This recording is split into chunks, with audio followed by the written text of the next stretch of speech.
Kick off summer with Memorial Day savings at Lowe's. Right now, get 5 Scott's Naturescapes 1.5 cubic foot mulch bags for just $10. Plus, get up to 40% off select major appliances and save an extra $50 on every $500 you spend on select major appliances $396 or more. Lowe's, we help, you save. Valid through 5/28. Mulch offer excludes Alaska and Hawaii. Selection varies by location. While supplies last. See Lowe's.com for more details.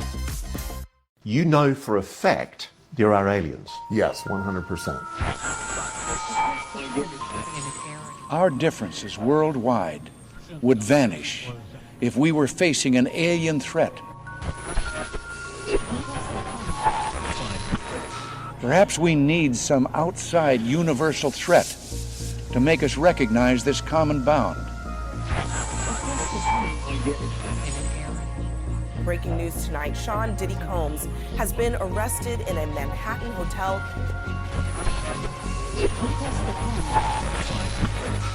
This is in relation to some comments that you've made on a Facebook page. This is a Fox News alert. The Epstein files have been released. Across the pond. You're looking at now, sir. Everything that happens now is happening. Very serious. Now. Hello and welcome to this special edition of Across the Pond. We've got something really, really special for you now. This was a live interview done with a few of my friends over on TikTok with the famous Richard Doty, the US Air Force Special Investigations Officer and also potential disinformation officer. One of the most controversial people in the UFO community. Was he put out there to seed disinformation into the public? We don't know. But the interview is a long one. It's an interesting one. It's absolutely fascinating. Well done to these guys over on TikTok. I'll be linking all of them in the description down below, so go and head over there. They've got lots and lots of interviews to go as well. Really, really interesting stuff. Give this a listen. Remember, it's a live interview. There may be pauses, there may be follow alerts going off, and it is a long one. So settle in, cup of tea, let's listen.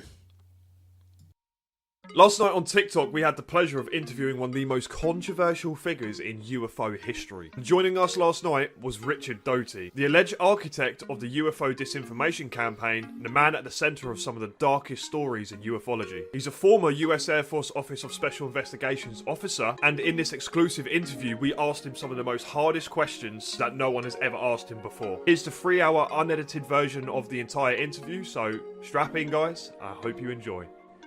I left the intelligence service in 1988.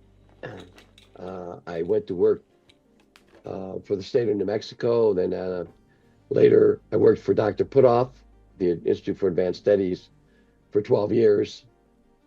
And in 2007, I just went out on my own, and I've been writing scripts. I'm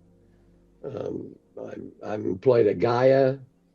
I just started the 27th season of Cosmic Disclosure this week at Gaia.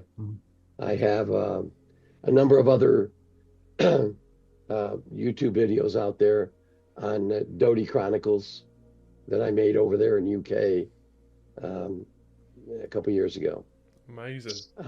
And that's how I got into the business. I'm now just a freelancer. I still go out and assist at movie sets. I've written 3 scripts. 2 of them have been purchased by a motion picture company for future movies down the road somewhat. And so that's me. That's Richard Doty. I'm totally out of the intelligence business, although there's a lot of people that still say that I'm connected. I'm a member of the Advanced Working Group, which is a group of retired intelligence officers, and so we still have our hands in a pot, so to speak, but we don't do anything but try. We're trying our best to promote disclosure. So that's Right. who Richard Doty is. Wonderful, mate. Thank you so much. Welcome. I've got a quick question for you, Richard. So, at what point did you realise that your work with UFOs and disinformation would have such a lasting impact, not just inside government circles, but on public belief? Okay, say that again. What's the question? At what point did you realise that your work with UFOs and disinformation would have such a lasting impact, not just inside government circles, but on public belief? When I left government service in 1988, I was hounded for several years by UFO researchers trying to get the real story, but I couldn't talk about anything. I still was under an NDA until 2002.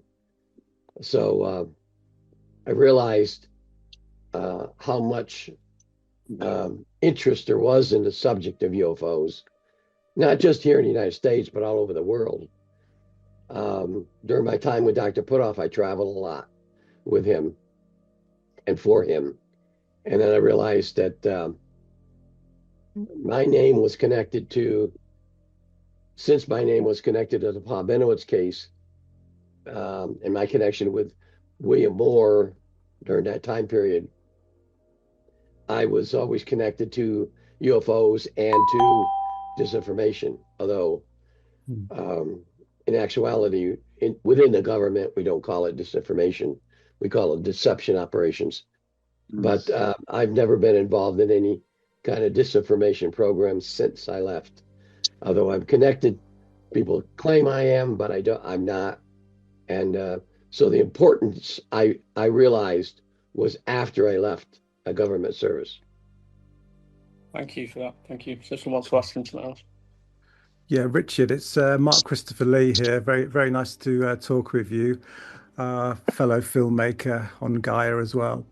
I just wanted to ask you about disinformation. I know it's not the word that you use in government, but what do you think is going on in the UK? Was there any disinformation programs in the UK that you're aware of? And I speak with regards to possibly Rendlesham Forest UFO incident, whether that was subject to any disinformation? Yeah, there was. I worked with in the MOD during my time in Europe.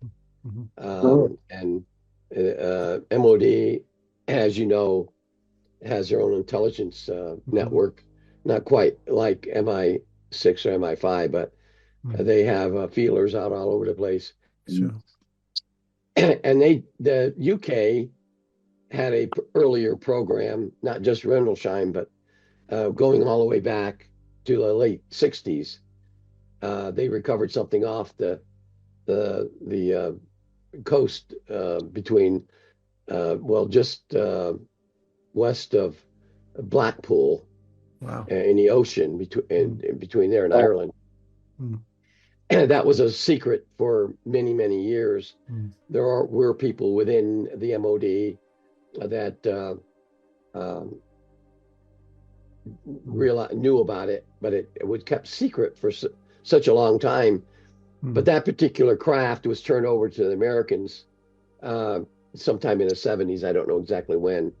And we took it and we examined it. I think at the time, British intelligence or the British scientific community wasn't quite ready to understand or analyze a extraterrestrial craft. And we had been analyzing them since at least the 40s. So that's how. And Nick, Nick Pope, yeah. Yeah, Nick Pope. Him and I have worked together on set a number of times. And he tells a couple stories that I'll let him tell his own stories. One, the story I just told you, and another story about something that happened up in the Shetland Islands. Great, thank you for that. Richard, you just mentioned about a secret area sort of close to Blackpool. Was that anywhere in the proximity, if you could answer, near RAF Machrihanish? I think that's the closest RAF base, yes. Okay. I have one question. So within the UK, is there any locations where they're reverse engineering craft, and how deep is our country in this? Would you know? Well, Nick would have to tell you that. I'm not as well versed in the UK side of UFO or UAP as Nick is, but I do know that there's some locations, secret locations, that the Royal Navy used up near the Shetland Islands and also in Scotland. Prestwick was one of the locations where that was a submarine base, and one of the underground facilities they used to analyze UFOs. But that's really the only thing I know regarding UK's examination of a UFO craft. Sure. Amazing. One more. Go on. Oh yeah, all I was going to ask, I was going to kind of hop into the disinformation dose, if you don't mind. And all I was going to ask, were you tasked with spreading disinformation, or were you protecting the deeper truths at hand? That was one thing I've been thinking about.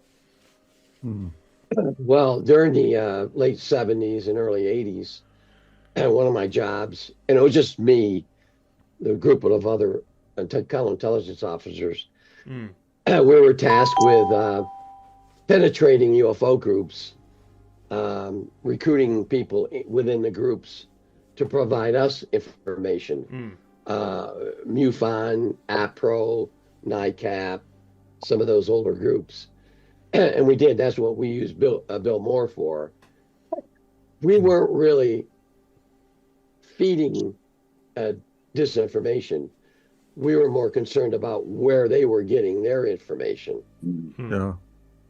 Because MUFON or NICAP at the time, or APRO back in the 70s, had a very sophisticated internal collection system.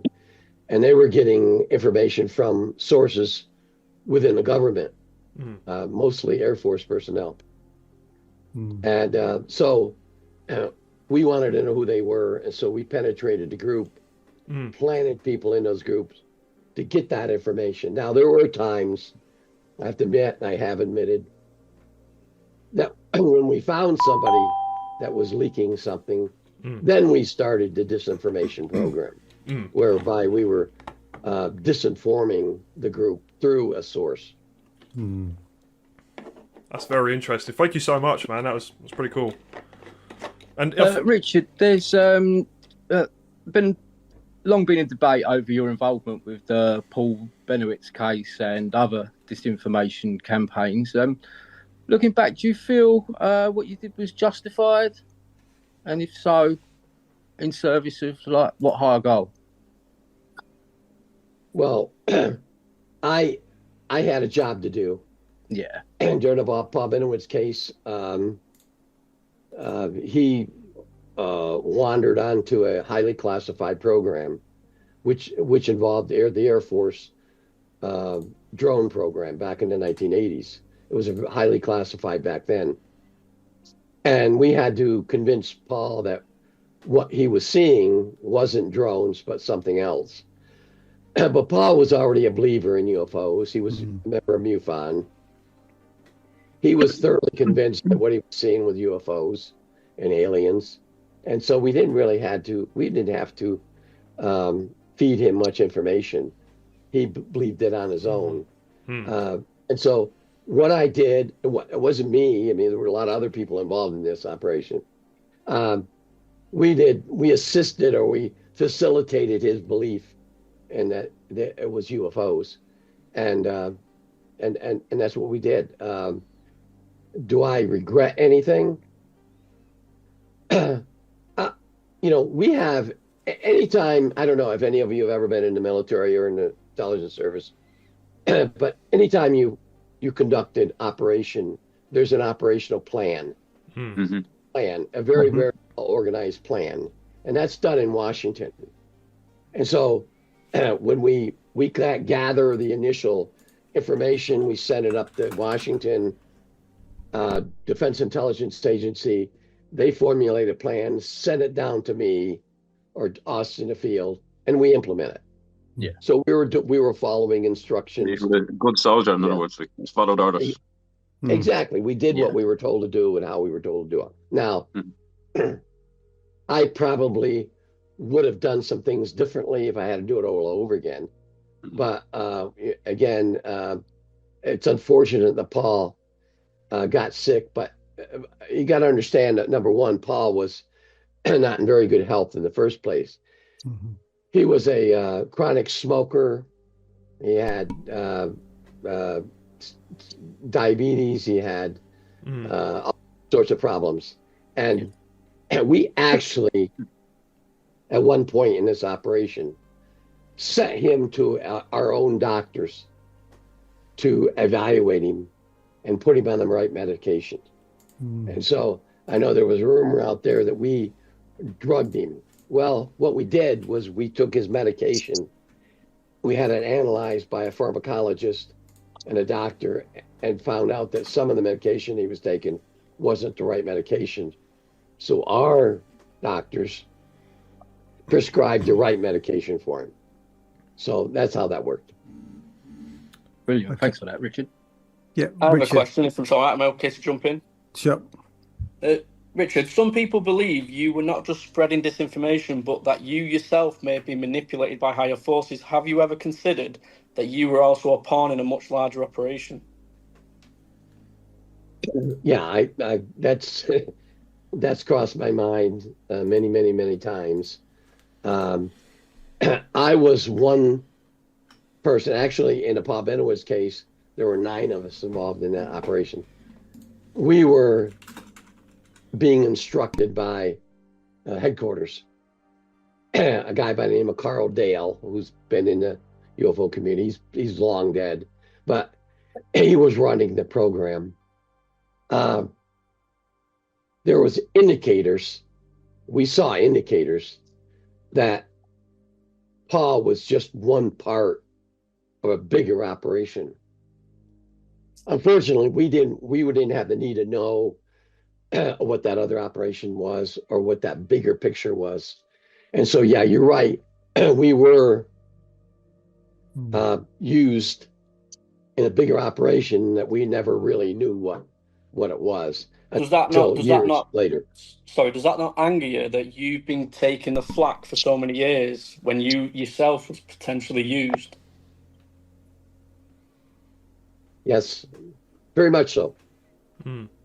And after I left government service, I had the occasion to meet with Carl years later, probably 10 years later, 8 or 10 years later. And we had to sit down and discuss. And he told me that you were part of a bigger operation and we couldn't get you involved with some of the other things that we were doing because it could have jeopardized the bigger picture that was being conducted by somebody else. I didn't believe that at the time, but I accepted what he said because he'd had many years in government service, and so I felt that he was a boss at the time, and he had a bigger picture, and he had to run all these other operations regarding the subject.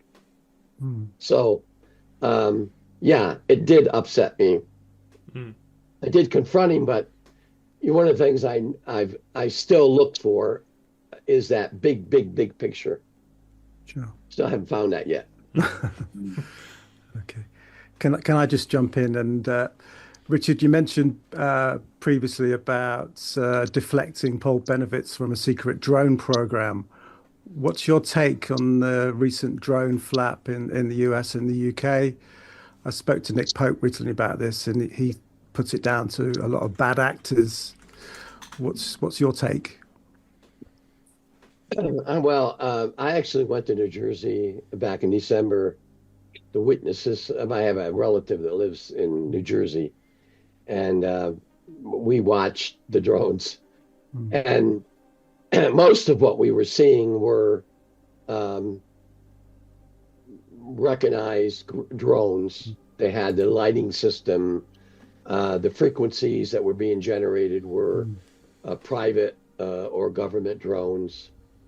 A lot of other things that people were seeing were identified as aircraft.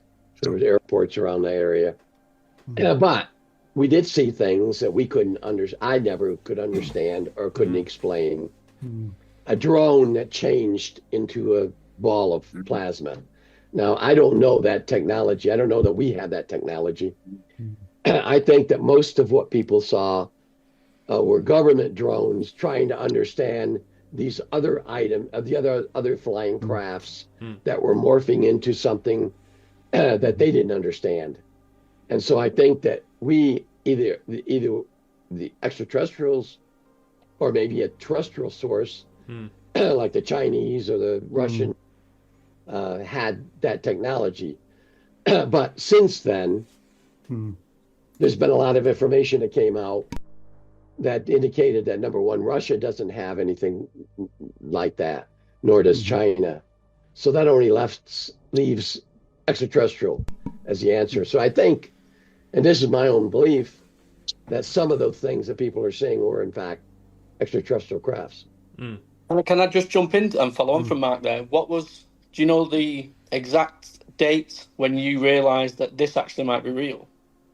In February. February of this year, 2025. Wow. Oh, wow. Incredible. Wow. That's way ahead of the curve because it didn't really hit the news until sort of late October, November time, really. So, wow, that's phenomenal, Richard. Can I just jump in regards to the crafts in question? From your knowledge and maybe kind of your thoughts, what do you reckon, or where do you reckon these things are from, if they are NHI in nature? Do you have any sort of inkling, possibly, if you were to just throw a random dart out there? Well, what I knew back in the 70s and 80s were that we had contact, there were 5 different extraterrestrial races that had visited Earth. And they were all different. They had all different technologies, all different biologics. There weren't any of them were the same. So it's really difficult when you see something out there to identify it. Now, as I understand, and as of course, just stuff that's on the internet, that we are in contact with maybe 9 other species. So it's really difficult. And I'm not a scientist. Okay, I teach math. I do teach math, advanced math, but I'm not a scientist. So when I see or read about things, I relate or I rely on other professionals to evaluate whether that is in fact an extraterrestrial craft and where it could have come from. Now, I don't have any information. I've never been briefed into the scientific side of the investigation of these things. So because I'm not a scientist, even though I worked for Dr. Putoff, we did do some things within that time frame, that 12 years, but I didn't have anything to do with the identification of these crafts. I know that I'm pretty sure that the United States government knows where some of these come from. Yeah. But me personally, I wouldn't know. Can I just ask, you mentioned 5 species in particular. Would you be able to say anything more on what specific species they were, or is that too much? Well, it's been out there for a long time. The species, the names of the species were, I guess, DIA, the Defense Intelligence Agency, gave the identification or named them because they have strange names. We talk about, number one, the grays. The grays are the Ebens, the ones that crashed in Roswell or Corona, New Mexico in 1947. We had one in captivity from 1947 and 1952. Plethora of information out there on the internet about him. He was in captivity at Los Alamos. He told us about his race. I think we named it the Ebens. That's the Greys. And the next one is the Archeloids. They come in different heights. They have they appear to have a grayish tint, and I don't know if that's the suit they wear or that's their natural skin. They have a protruded ear and nose. They're distinguished by having double joints in their elbows and their knees and their hips. Their feet can turn in different directions. They have they can appear differently to different people. I mean, as if they can change their appearance. That's the Archeloids. The Quataloids are the most dangerous ones. They appear to be praying mantises. They're insect-looking. They're the ones who are responsible for most abductions, as far as I know. They can also hypnotize humans or put a human into a trance. Wow. And that's the Quataloids. The Hepaloids are they can appear to be similar to Ebens. They're gray in color, but they're taller than the Ebens and more hostile than the Ebens. The Ebens, the Greys, the Ebens are the docile group of extraterrestrials. And of course, this is what I was briefed in way back. Things might have changed over the years. And finally, the Trataloids are the blonde-looking ones, Nordic. They can be human-looking, but their eyes are entirely different. The irises are different. So those are the 5 that I knew about. Now, you know, there's information since then about the Repaloids and the Palladians and the others, but I don't know much about them. Thank you so much for answering that question. I appreciate that. I've got a quick question, Richard. I've asked this to loads of people. So, Zeta Reticuli star system, that's where apparently a species of critters come from. Have you heard anything about that star system? Because Lazar said one of the crafts he worked on, that where it originated from, and he read a document that stated that. He ain't got a clue how they knew, but that's what it said. What's your thoughts on that? Yeah, the Ebens came from Zeta Reticuli, the star system. The home planet we called LP9. And I think the Serpal story, if you know what that story is, came from that planet and that particular species of extraterrestrials. All right, thank you. Okay, Richard, just quickly, Richard, you mentioned about 5 alien species. I mean, do you know expanded details about them? I mean, I know there's a lot of stuff that's already in the public domain, but like, do you know which ones were actually able to breathe oxygen and which ones weren't? That's a good question. The Ebens were able to breathe mostly, they required less oxygen than we had in our atmosphere. You know, we have about 22% of our atmosphere was oxygen. What they found when they captured Eben 1, he had equipment, and they didn't bring that equipment to him until sometime later. But they realized that he would suffer somehow breathing, and they realized that he was breathing too much oxygen. So he had a device that was a depressor, an oxygen depressor, lowering the oxygen to what his body could withstand. So that's the Ebens. The Quataloids are unique ones because they actually have to breathe a little bit of methane. Their atmosphere contained methane. So they would, when we had them in captivity in Area 51, they had to have a special environment which contained methane. They had, in order to keep them alive. And they also ate differently. They didn't eat food anything like us. But the most ironic thing that I found, and a doctor, a very, very good friend of mine, Dr. Christopher Green, explained this to me, is that everyone, regardless of where these ETs come from, whether they're different planets, the commonality among them all is they still require water. They all require water, which is really, really unique if you think about it. And so, and some of them, I think it's the hepaloids.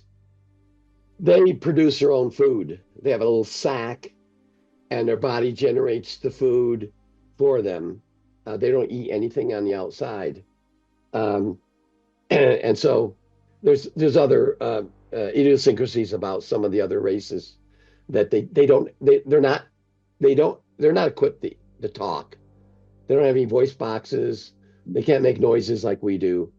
The Ebens can, and some of the other races can, but some of them can't. So the only way to communicate with them is through telepathy or thought transfer or consciousness, things like that. Richard, just you said before, Eva 1, you went back to the craft and retrieved his food that he'd brought with him. What were the pellets that he was eating made up of? I don't know all the facts about that. The one person that has talked about this over the years and probably has the best knowledge of Eva 1 is Linda Howell. Linda Moulton Howell was able to, in 1980, interview the Air Force captain that lived with Eva 1. She had like 5 or 6 different interviews with him, and he told her the Eva story. So when I'm talking about it, that information is coming from what she gave to the press. I've only read one classified document back in the 80s that talked about Eva 1, but it didn't describe a whole lot about him. I know that he had his own food in the craft, and they retrieved it along with some other things, but the food eventually ran out. So we had to the government, for the last, I think, year and a half or 2 years, had to figure out how to feed the guy, and it was male.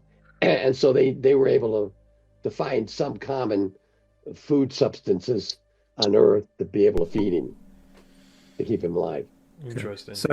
So in your opinion, these different species that are, visiting us, for want of a better word, they're all physical beings. Have you any experience of any kind of interdimensional beings of any sort, or is that a no? I have never. I've heard of others talking about it. My former employer, Dr. Putoff, wrote a paper a couple years ago, about 3 years ago, about trans-dimensional extraterrestrials.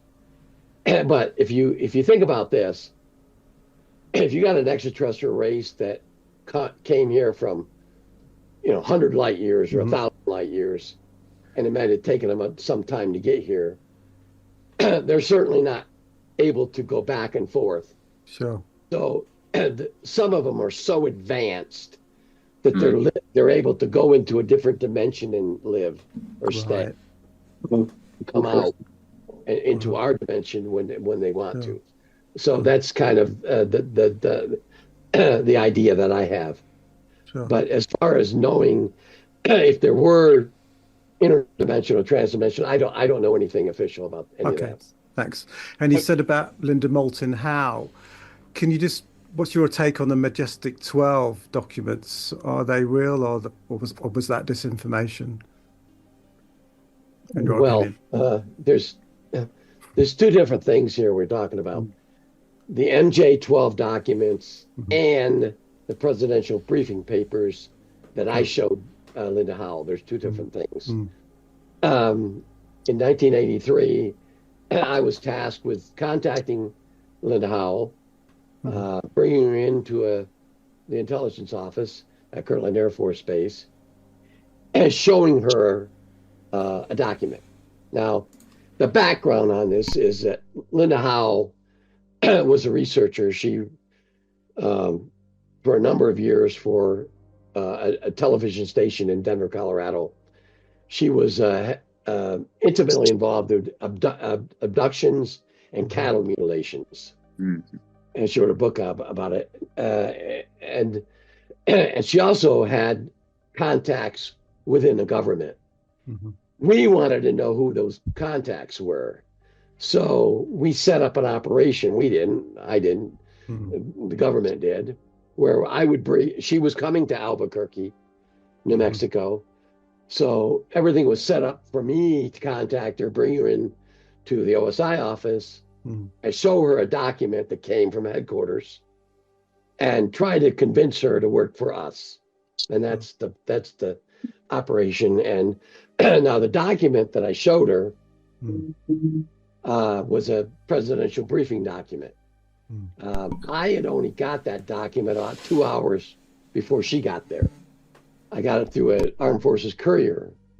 And so I didn't know what was in it until I read it. I didn't thoroughly read it, but I looked at it and I gave it to her to read with instructions. She couldn't photograph it or make notes or anything like that. So after she read it, I had contact with her for many years after that, but I read it. A lot of information in there was factual, but I'm sure a lot of was disinformation. I would say, because if you're running a counterintelligence operation, or especially a counterespionage operation, you have to give the real stuff to make the person believe it, or make the opposing intelligence service to believe what you're given. So I'm sure that a lot of information that she was given was fact, and some of it was fiction.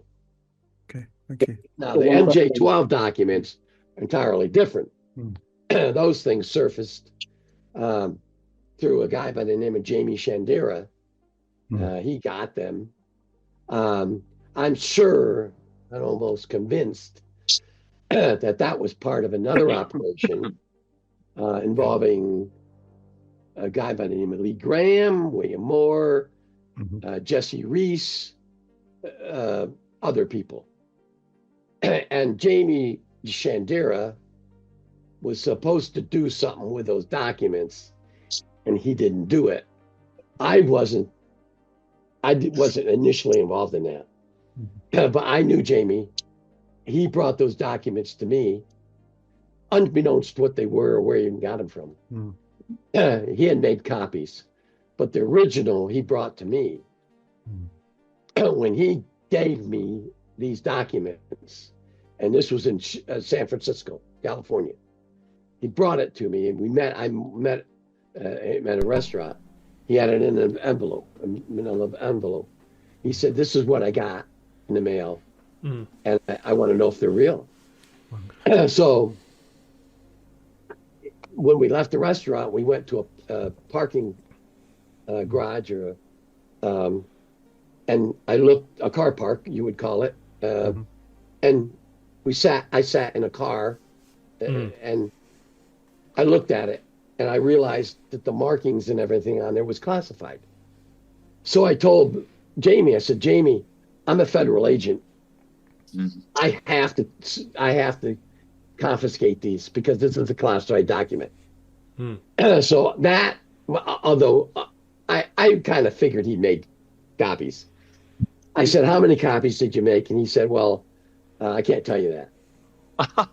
When I got the document, I transported it. I flew back to New Mexico, Albuquerque. I showed him to my supervisor. He said, "Looks real to me." And then we sent it up to headquarters, DIA. And then, so that copy, the original, was taken care of.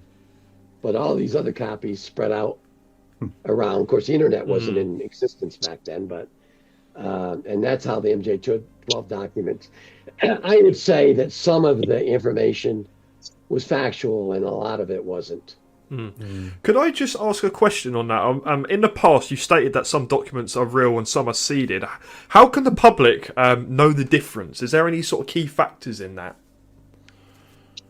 No, the public wouldn't know. Only people within the government that had access to the actual classified information would know. Okay. it's written. There's a there's a group of people called a Special Means Committee, which is in the Central Intelligence Agency, that write these things. They're smart. They're brilliant. And they make it sound real. And they can write it in any different languages. I mean, I've seen, when I was in Europe, I've seen things in Russian and German, and that would have fooled anybody. So, they're professionals in doing that. Amazing. Richard, I just have a couple of questions.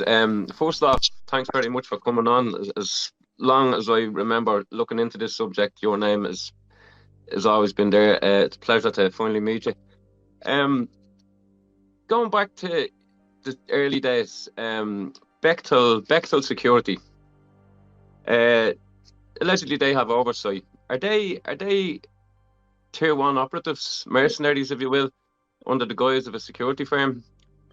And do you know if they've ever conducted any wet work ops to keep this secret a secret? Now, who is this? Who are you talking about? Bechtel Security. Backwater? Bechtel, Bectal. Oh, Bechtel. Yeah. Bechtel, yeah. Yeah, Bechtel was heavily involved in the program. Okay. They still are, I think, aren't they? Yeah, I would say yes. Yeah, I would say yes. Yeah. Okay, and one more thing. Jeez, where's it gone? Sorry now for this. The deceptive indications warnings or false flag ops. 2027 is getting mentioned a lot. Do you know anything about that, or can you elaborate on that? I wish I did. I hear the same rumors that everybody else does. Okay. And I know from people like John Ramirez and others, Admiral Carpenter and others, that something is supposed to happen between September of this year and the beginning of 2027. I don't know what that is. I wish I did. I can guess just like anybody else can. I might have a little bit more inside information to think that could very well be an extraterrestrial presence that's going to occur. But I can just guess like you can. Yeah. Okay, look, and just one more thing with Bechtel. You know the way there was PSYOPs back in the day where they'd conduct alleged alien abductions. Do you reckon Bechtel would have had a hand in that? Yeah, not just Bechtel, but EG&G also. EG&G as well. Yeah, EG&G had a specific section within Area 51. In fact, E&G employed former British SAS. Right.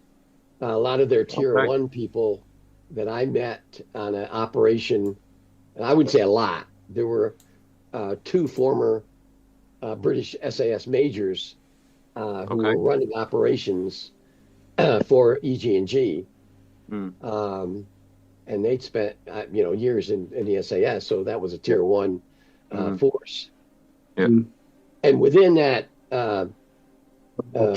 because I met this one major, I maintained friendships with him. And when I went to the UK in 2022 to make, I did the Awakening in Blackpool, and then I came back in October and did one in Manchester. And then for a 1 month or nine weeks, I filmed the Doty Chronicles. He introduced me to a former British SAS officer who we ended up planning to make a documentary about the SAS involvement with UFOs. And but that was kind of shut down because somebody got to him and told him, no, you ain't gonna do that. But he actually took me and some others to Shetland Island, to where a secret SAS facility existed, where we, United States Tier 1 forces, went over there and trained SAS personnel on handling or dealing or fighting extraterrestrials. Okay. So you guys, and it wasn't just SAS, because there were we also trained some German commandos and some French, and I'll call him your brother's service in Australian SAS. So kind of a pre-Galactic Federation thing going on there, if you will. Yeah, absolutely. Okay. Thank you very much. Thank you. I want to bring you mentioned about an event that's going to be happening between now and 2027. Now, obviously, there's a lot of talk about Project Bluebeam, so on and so forth. And Jerry McCall-Bell came out only a few weeks back saying that there's plans in place to put an alien spaceship in the sky in 2027. So, what my question to you was, do you know any more sort of in regards to Project Bluebeam, and if they were going to be putting an alien spacecraft into the sky, is this the reason why NASA are buying so much glitter? Because that's one of the main components to put a hologram in that makes a hologram. Because if you were going to be putting a spacecraft into the sky, that's a mothership. That's the only way that you'd be able to do it feasibly. Good question, but I don't know anything about what Jeremy. I mean, I'm friends with Jeremy, friends with George Knapp. I've been on his show a number of times. I've had numerous conversations with Jeremy.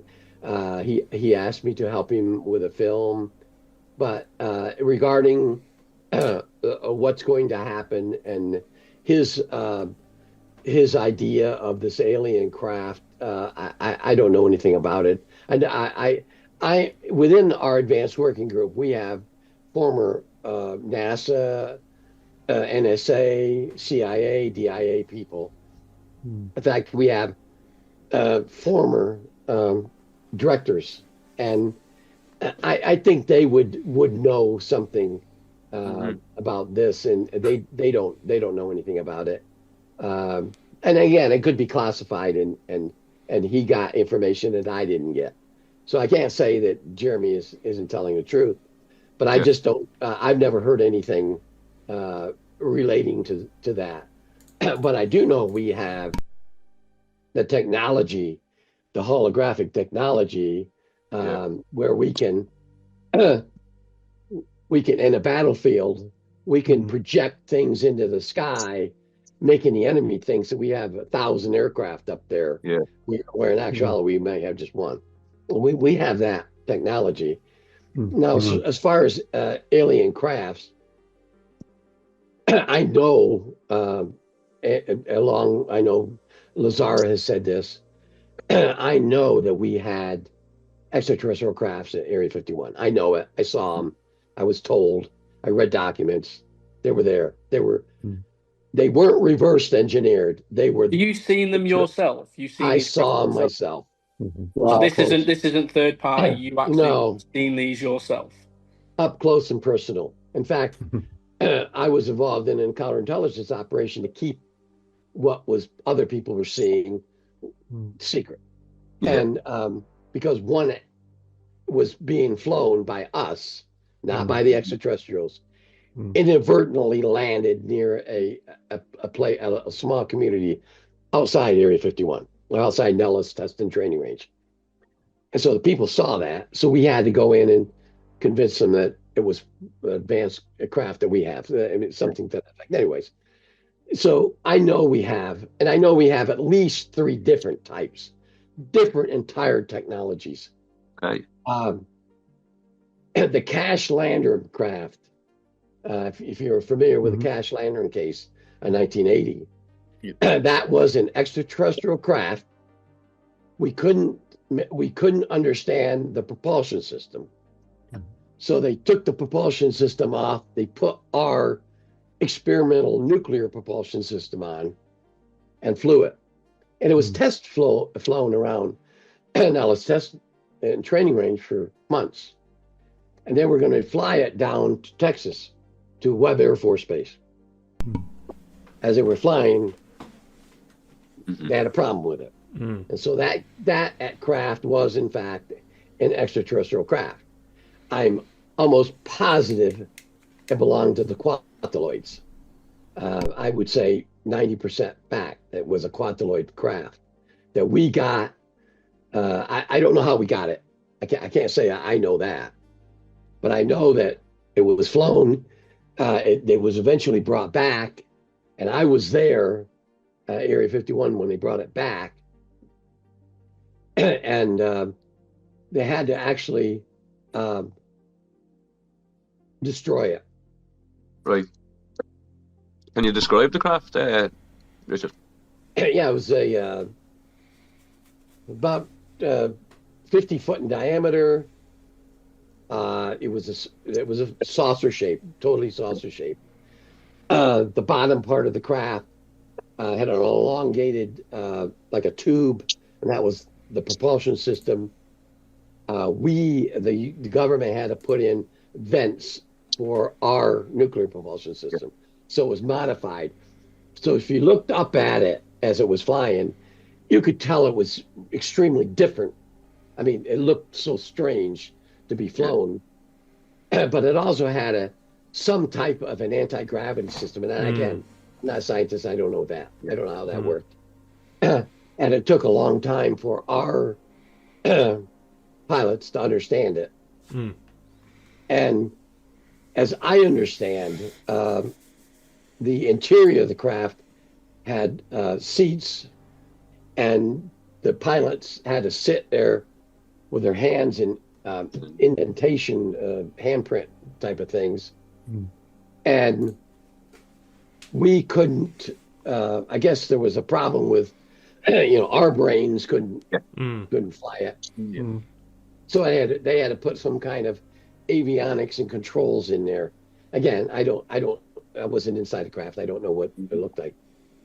And there were a lot of problems with the craft because we tried to put our technology into it. And I think that's what happened. But the craft was huge in shape. It was elongated. The bottom part of it looked real strange. The top part of it had little portals around. Again, I didn't see the interior of the craft, so I can't tell you what that looked like. Could I just ask, in a different aspect, you can just completely deny if not, but is it possible that some of these craft aren't just machines, but living organisms or consciousness assisted vehicles, where reverse engineering, the hardware misses the real point? Like, could be like a biological or conscious type aircraft in nature? What do you reckon? Yeah, you got it. Absolutely. Some of them are. Some of them, the materials, the outer materials are living tissues, so to speak. And the whole craft is almost an extension of the extraterrestrials flying it. You're absolutely right. There's some of them that are like that. Wow. And that's why there are some that we found, or at crash sites or wherever they found them, that we couldn't fly them from there. That we had to somehow transport them back. The ironic thing is there's most of the early recoveries were in the southwest of the United States. New Mexico, Arizona, Nevada, and Utah. Why they were centering there? Maybe because of our nuclear testing. I think that there's always that theory, and that's my theory, is when we detonated the Trinity site, the first nuclear test site in New Mexico, that advertised us into the universe. And because right after that, that was July of 1945. And then, of course, we had the two detonations over Hiroshima and Nagasaki in August of 1945. Shortly after that, in September and October of 1945, there were a number of sightings of strange things flying around New Mexico between Socorro and Bingham. That's exactly where the Trinity site is, that people saw, but they didn't know what they were. And they thought they were military. And so that brought the extraterrestrials in, and that's my theory, and that's why they started visiting us. Yeah, me on theory too. Yeah. I've just got one more thing I wanted to. Oh, sorry to butt in again, guys. Just a follow on to the. Can I jump in? Can I add something to your question? Yeah, go on, mate. Go on. Richard, do you think that with Jake Barber recently coming out saying that there's Indonesian children that are taken for purposes to help with psionics and stuff like that, it's to help with these crafts, to try and fly these crafts? Okay, I'm sorry, I didn't get the first part of that. My sound went out. So Jake Barber recently did an interview with Jesse Michaels, and he said that we have these children, we get them from Indonesia, and they're cared for and stuff like that, and it's for psionic purposes, and it's to try and do these, connections with these crafts and to summon these crafts and stuff like that. Do you think there's any connection with any of this stuff that you're speaking about now? No, I don't align myself at all with Jake Barber or what he says. I think most people within the community, and I only speak for myself. Okay. I need to ask you one more quick question. Do you think this is a new era of disinformation that we might be being fed, and you're lost with this, and you're sort of out the loop? Do you think this generation now is being told something totally different? Because from the generation where you've put this out there, which you're an integral part of the UFO and alien story, regardless of whether people like you or not, you are a big part of it. Do you think now the new generation is getting new versions of Richard Doty in other forms, telling different information? Do you think we're now seeing that? Absolutely. And do you, I think the government. Do you think potentially Jake Barber may be this? I think my own personal feeling is that Jake Barber is, in fact, a disinformation agent. If you really look into his past, he wasn't what he said he was. He came out and said he was a tier 1 commando with the Air Force. Well, the Air Force comes out and says, no, you're not. You never went to combat control school. You actually flunked out of combat control school. And then he changed his story. Is that not typical, the way they hide each other? Is that not typical compartmentalization? No, it's not, because number one, he comes out and says it's DD Form 214, which is your military record for anybody in the United States military, was classified. The Air Force comes out and says, the major, Air Force major, chief administration says, there's no, ever been a DD Form 214 classified. There's stuff within the DD Form 214 that's redacted. Yeah. But it's never been classified. In fact, she even released the regulation that says it's not ever been classified. So that's my take. Is I don't know why he's doing it, but I read in that he is part of a disinformation program. That's what I read into it. Is it just him, or is it the whole psionics movement? What's your opinion on CE5? Is it a valid tool? No, absolutely not. Yeah. The scientists that I work with within Dr. Putoff's group, and the complexity of the extraterrestrials, they aren't like us. There's not a single race that is like us. Their brains are different, their tissues are different, their blood is different, their society is different, their makeup of their body is different. Now, how are we, human beings, going to psionically contact an extraterrestrial? Can I give you another thing as well? They're being open and honest about it. Now, how would you be able to put security measures in place if people are going to learn this? How could you put security measures in place that whatever we're contacting isn't going to harm us? That's a national security risk, right? People have psionic abilities. That's probably more of a weapon than anything else. Good question. Well, there is a lot of things that I had access to in the government time, and also with Dr. Putoff, because we worked on DARPA projects that I can't talk about. But I can guarantee you that the government, the United States government, knows how to do these things.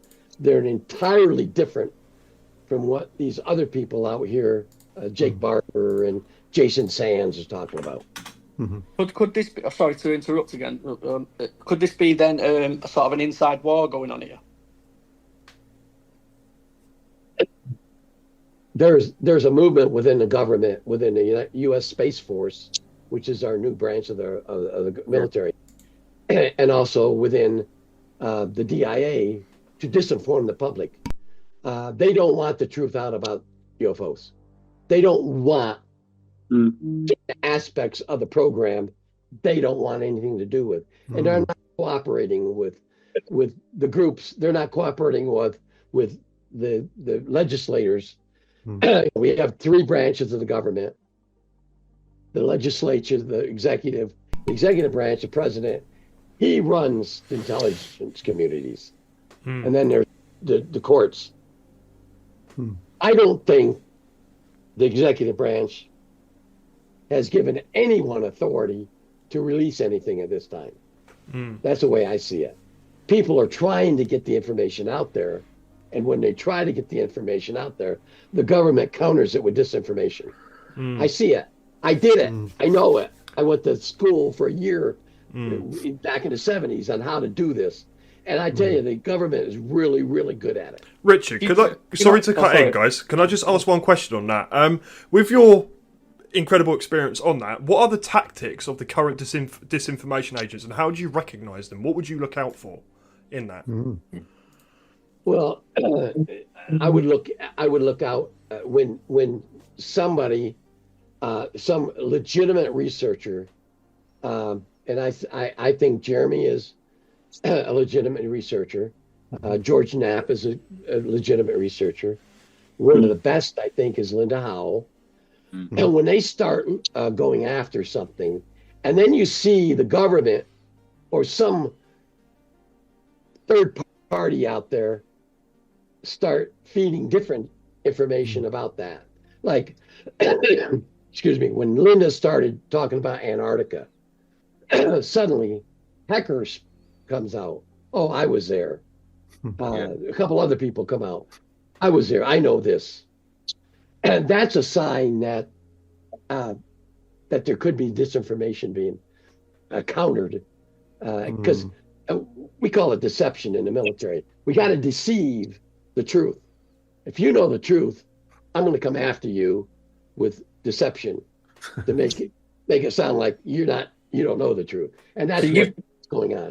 You've just answered one of my other questions. One of my other questions was going to be, do you believe there's a genuine effort happening right now for government disclosure, or is there still part of a controlled narrative?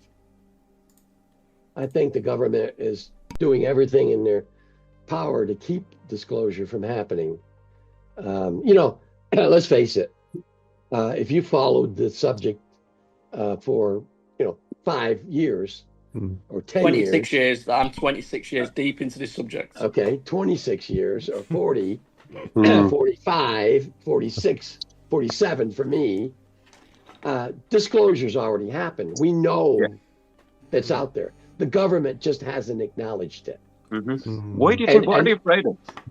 Well, number one, they're afraid of the reverse engineering.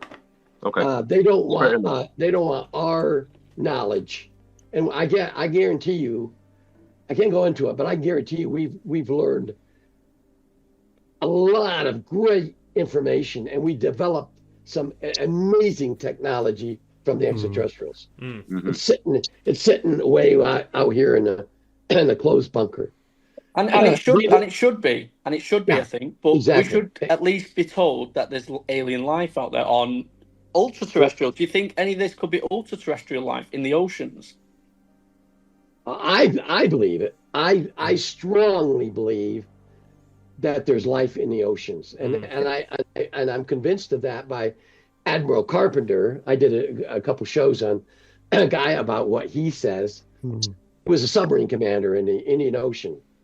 He worked, the U.S. had a naval base near Perth, Australia, the western coast of Australia.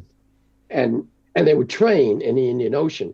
And the reason they would train down there, the submarines, is there's no ship traffic down there. There's very little ship traffic down there. But there were times when he saw something coming from the sky into the water and diving deep into the ocean. Now, a submarine can only go so deep. And they would go as deep as they could go. But at one particular time, they went as deep as they could go, and they could see huge lights down there, like there's a city at the bottom of the trench, 20,000 feet under the ocean. Wow. So he was convinced, and all the different stories that I've heard from other people.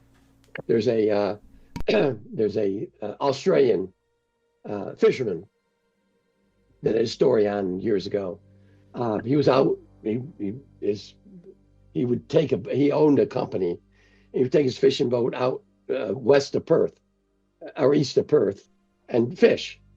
And one night, his crew, 11-person crew, they just finished getting all their fish in, and he's in the captain's deck, and they call him out. He said, "Captain, get out here real quick."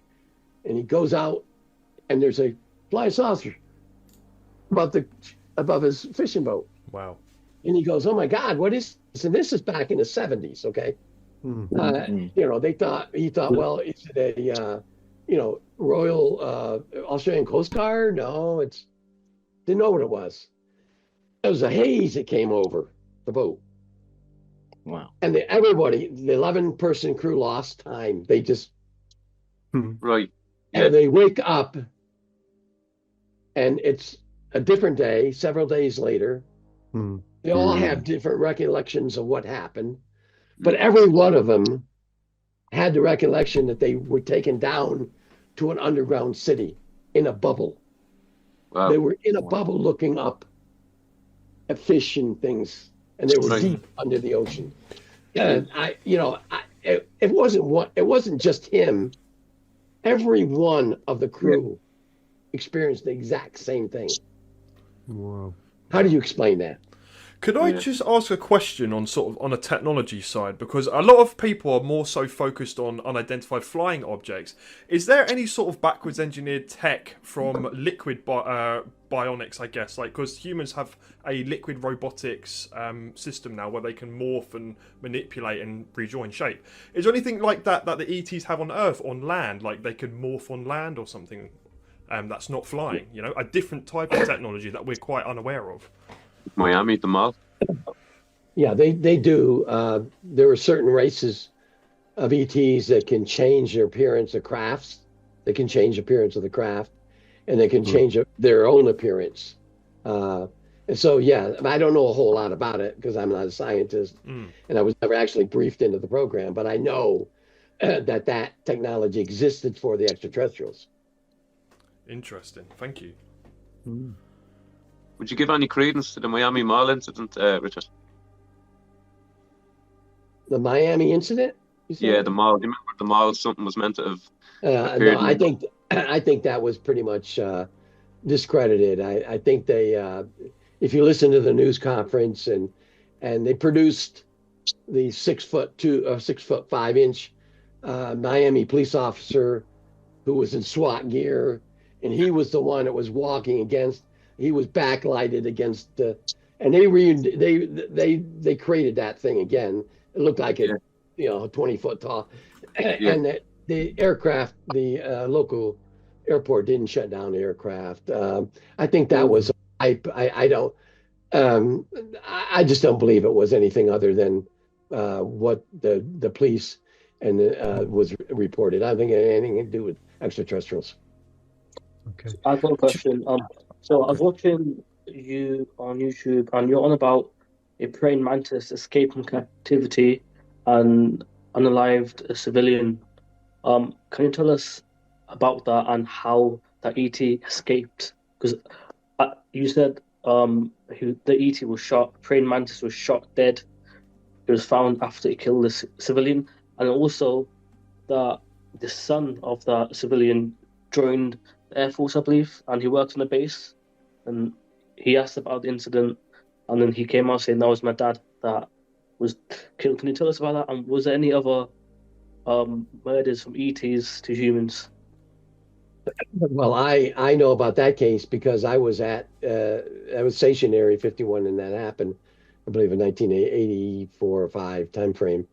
There was one that escaped. We had it in an area called S2 Annex. They actually call it a detention facility, or excuse me, a containment facility. I didn't have access to that. I knew where it was, so I don't know exactly how or what it was made of at that point, but it escaped and it went north. Out just outside the northern perimeter of the Nellis Testa training range, there's an abandoned mine area called Silverbow, and this family was camping up there. It was a popular camping site for people, and this family was camping up there, and the father, it was a father, two children, a male and female, and the mother. Military police came up there and told them that they had to leave because there had been an escaped convict, an escaped military person. And so they were packing up to leave. And as the husband got out of the vehicle to pack everything, it was a station wagon. And I'm sure you know what that is. Yeah. Something attacked him. And he yelled to his wife, "Drive away, drive away, drive away." And so she slid over, got in the driver's seat, and drove away. His son, which was at that time 10 years old, or I can't remember, something like that, saw his dad being attacked by some monster. And what happened was this thing probably tried to abduct, but ended up killing the man. He brought the body, the creature brought the body back inside Nellis Testa training range. Military police responded and shot and killed the ET. The boy, the mother was compensated. The government privately got compensated the family. Although the body of her husband was never given to her. The government did something to that. Years later, the son had joined the Air Force, and he was stationed at Nellis Air Force Base as a military policeman. And he had detached duties at Area 51. And one night, he was working with a senior sergeant. And the senior sergeant, or the son asked the senior sergeant about the incident, if he ever knew about an incident that happened at Silverbow. And the senior sergeant, who was working at that time, years before, said, "Yeah, I remember that, but it's all classified." The son said, "Well, I know what happened." And the senior sergeant said, how would you know what happened? He says, "I was there. The man killed was my father." And so that's the story. Wow. Mark, you had a question you was going to ask a moment ago. What was that? Yeah, I've got to go soon, but thank you very much for your time, Richard. It's been very enlightening. I just wondered if you heard, I've been contacted by one of my lab contactees, and they wanted me to ask you if you heard of a Black Ops program called Magic Radar, MAJIC Radar. It's like a MyLab operation. No? Okay, I just wondered. No, never heard of it. Okay, thank you. You're welcome. Lovely. I've got one question. I was going to talk about, I know you're well versed on Bluebeam, and I just want to get your opinion. If you were assigned to run the Bluebeam project today, in the age of deepfakes that we currently have and AI, how would you update the plan to make it work? Like, how would you push that? Well, it's more technical. I would have to know what our state of technology is today, and I don't, because I left in '88, and although I worked for Dr. Putoff and I know something, but I don't know what the state of our technology is. So I would, first of all, would have to know what the state of our technology is in order to implement that into the Bluebeam program. So it will be difficult to answer that question. Yeah. Cool. Thank you, mate. Anyone else? Welcome. Richard, in your opinion, what modern day sightings, what would you say the percentage is in NHI and is what actually reverse engineered technology? Well, when it comes to advanced exotic technology that you see flying, I would say that would be NHI.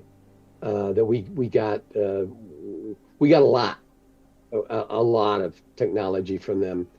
I would highly recommend sometime if you wanted to really see advanced or unexplained phenomena, go to Nevada, camp outside the northern perimeter of Nellis Test and Training Range, north of Tonopah Air Force Base, in the summertime, and just watch what you see flying over the test range. There's things out there that defies logic. You see things flying. We did a documentary a few years ago, and unfortunately, that documentary that I was part of, that filmed around the test site, is being blocked by the government. Even though we cooperated with the government, we gave him all the film. We let him review the film. They initially released a lot of it to us, and then they came back and they're fighting with the producers now. Anyways, we saw things out there that you can't explain. Maybe a scientist could sit there and explain it, but when you see a ball of light just lift from the ground level up 10,000 feet and sparkle, and then split into smaller balls, fly around and come back together and land. I don't know what technology that would be. Wow. Yeah. Thanks for that.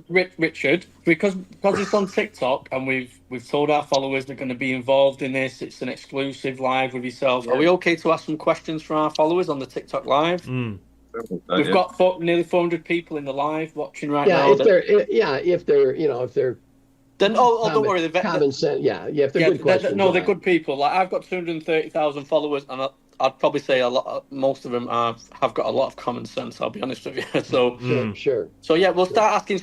Luke will ask the questions out because you can see, and I can see the chat here as well. It's just that we don't want them to feel left out. We've brought you to TikTok. We want to show you that TikTok's a friendly place. You know, we know about your past, we know about everything, but regardless of whether people like you or not, they want to hear your story. And you've done some good work, regardless of what you put out there. The work you've done has been for national security reasons as well, which people forget about. And I think people need to understand this, and this is what we're trying to promote out there as well. And I think it's important because I think in this day and age now, there is new Richard Doty's out there in the UK, in the US, and this will help them maybe, fish them out and stuff like that. So, we're not... There is one question in the chat, and it was one question I wanted to sort of touch base on. One of the things that you were involved in leaking at the very beginning was Project Serpo. And this is something that divides the UFO community very much. Some people think it's true, some people think it's been debunked. And somebody is asking in the chat, is there any truth behind Project Serpo? And if not, why was it leaked as disinformation? Well, you'd have to go back a long ways to understand Serpo. In 2005, there was a guy by the name of Victor Martinez who had a stream. He would email stream. He would send emails out about UFOs. Somebody sent him, and we know who it is. We know who the guy is now. About the Serpo story, sent over a period of 6 months. Bits and pieces of the Serpo story came out. I heard about it. And I got involved in the email stream, responding to questions. Did I ever hear about Serpo? I heard about something back in 1980. I read a document that had Serpo in there, but I didn't know everything there was to know about Serpo. Now, jump ahead to 2006. A guy surfaced by the name of Joseph Yeager. Joseph Yeager, who we know was former DIA. He retired from the DIA in 1997. And then there's other people involved. he comes out and he talks at a UFO convention about Serpo, along with a guy by the name of Bill Ryan. Joseph Yeager says everything you heard about Serpo is fact. So it spread like wildfire. And, there were UFO forum sites that got a hit wind of it. People started tearing it apart, adding information to it. But if you just look at what was originally put out, that in 1965, there were 12 American astronauts that left on a mission to a planet called Serpo. Supposed to have been a 10-year plan. They ended up staying for 12. Some of them came back. Some of them died. Some of them stayed. And then in 2009, a guy by the name of James McKeever surfaced. Now, James McKeever is supposed to be the commander of that team. Now, there was a whole group of people that went down to Phoenix, where he lived, in a special home, to talk to him about it. He answered every single question. We listened to a number of tape recordings, cassette tape recordings, of his alleged time on the planet or going to the planet. Now, is this all disinformation? Was he disinformation? I actually believe something happened. I think that there was a mission. But there was so many people that jumped in and discredited it, and then made up stories on the internet about it, which was false.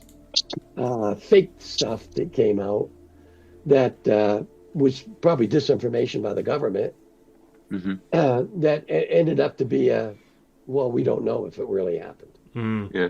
So you gotta read it and believe whether it did or not. He died. McKeever died, and he was a colonel, United States Air Force. He died in, I think, 2012. Thank you, mate. I've got a question from a user. Cool. Sorry, Mark, are you going to carry on or? Yeah, okay, you go. I'll go next. So there's a user called Imminent UFO that's asked quite an interesting question, but I'm going to word it like this. Are you aware of any recovery sites where the craft was too large to move, where and what decisions were made to build facilities directly over those objects instead? Do you know anywhere that's had that, where a craft is too big and they've built something over it where it is? And just a bit of background on Imminent, I actually know him. He's actually been to Congress hearings. He was at the David Grush one. So he does go to these hearings. So he is, he's an intelligent individual. So he's asking a question here. There's two incidents involving crafts that either were too big to move or too dangerous because the substance of the craft. I believe, and I don't know this 100%. One of the crafts was in South Korea that was too big to move. The other craft that they had to destroy was in northern Laos, the country of Laos, up near the border with Thailand China and Burma. Was that a national security threat if they had to destroy it in that way because it was too close to those borders at the time? No, I don't think it. I think it had something to do with the material. When they were trying to move the material, it was toxic to humans and caused some humans to be. In fact, the story, a brief story, because it's a long story, but local villagers found it, and it'd been there for a long time. I guess I don't know exactly how long. They first thought it was something from the Vietnam War. It was, an American craft that was shot down because we bombed Laos a lot. But then two of the people that actually dug into it got deathly sick. I don't think they died, but they got sick. Yeah. So then they told the local villagers and the provincial chiefs, and eventually got down to the government in Vientiane, Laos, who sent a team up there and they didn't know what to do with it. So they actually asked the Americans to come in to see if it was one of theirs from the Vietnam War. And this was like in the 80s. I don't remember when. Yeah. And that's how we got involved. You said that it was destroyed. One in South Korea had a facility built over it, but the one that was destroyed, any idea how they actually did that? I think they brought in explosive ordnance disposal people, and they set up charge. I don't know. I just know it was destroyed. It seems, the story is really long because there's a lot of facets involved in it. The Chinese got involved in it. Anyways, the end part of the story, all they said was it was destroyed. I don't know how that. I don't know how that happened. I've got a question here from one of our listeners, Sammy. You've pretty much answered it already, Richard. UK-USA cooperation with regards to retrievals and that. There was an incident in Wales, Pentork, where there was US jets in the sky waiting on this thing to come in. But can you elaborate more on, basically the USA and the UK do cooperate with regards to NHI UAP retrievals or any information regarding, they do co-op, don't they? To a degree where the US will take all and go. Yeah, there were a number of cases that I knew of where the UK assisted the government. There was one classical case was the one in Abbey Swiftwich, I think is the name of the place. If you know about that. Yeah, that case. Yeah, that case. Something crashed. MOD came, Air Force OSI comes, the craft actually took off and crashed in the ocean. The Royal Navy and the Air Force Navy went out and recovered it. That's so. Yeah, do you know much about the Pentork incident in Wales? In my opinion, it's bigger than Rendlesham Forest. Only what I've read. I don't have anything personal. No, I don't. We actually have Kaz Clark on TikTok. Are we going to get a Richard Doty TikTok, by the way, after this live? I don't know. I think we've shown it's a friendly community, and you've said in previous interviews that you're outed from it. They don't want to know you, and we're trying to bring you back into it because we think you can be an integral part of maybe helping. Obviously, there's going to be that element of doubt because of what you did as your job, but I think I think you're an honest man, and for your age, you look very well. How the hell are you 80 years old? How are you 80 years old? I'm not 80 years. You should have died 30 years ago. You should have died 30 years ago. How old are you? I don't know how that age got on the internet, but I'm not 80 years old. How old are you? I'm 74 years old. You're still correct for 24. That is legitimately on the internet, though, that you're 80 years old. I've researched it, and you're debunking it. So you've lied about your own disinformation on you. Back in the deception. There's the clip. There's the clip. 80 years old? No, I don't. There's the clip. So So it's Richard Doty lied about his age. Yeah. That's it. He's 80 years old. I never told anybody I was 80 years old. That was something that Greenwald. On the internet, it says you were born 1944. There actually is a Richard Doty that was born in 1944, but it's not me. Your doppelganger, huh? You got cloned. I knew it. That's Richard Doty. I was born in 1951. Can I ask? I want to ask you about this one. This is one of the most fascinating ones for me. The alien interview tape, 1997. Can I have your opinion on that? 100% legitimate. Okay. Yeah, so. Now I don't know whether to believe you because of your past life, but I genuinely believe that tape to be real. Yeah, me too. You can believe me or not believe me, but I can guarantee you that's absolutely real. I genuinely believe that tape is the most legitimate thing out there, showing an alien being interviewed, and people just dismiss it. And I think it's because of the time it was released. Wow. Because this was spoken about on George Knapp on the record show in 1987 with John Lear, and he mentioned that there's a tape coming out soon. It's going to be an alien interview tape. It ended up being 10 years later. Yeah. But there was also a letter wrote by John Lear that mentioned Bill Moore, which you spoke about, which he did infiltrate at one point. So this is why I'm asking this question.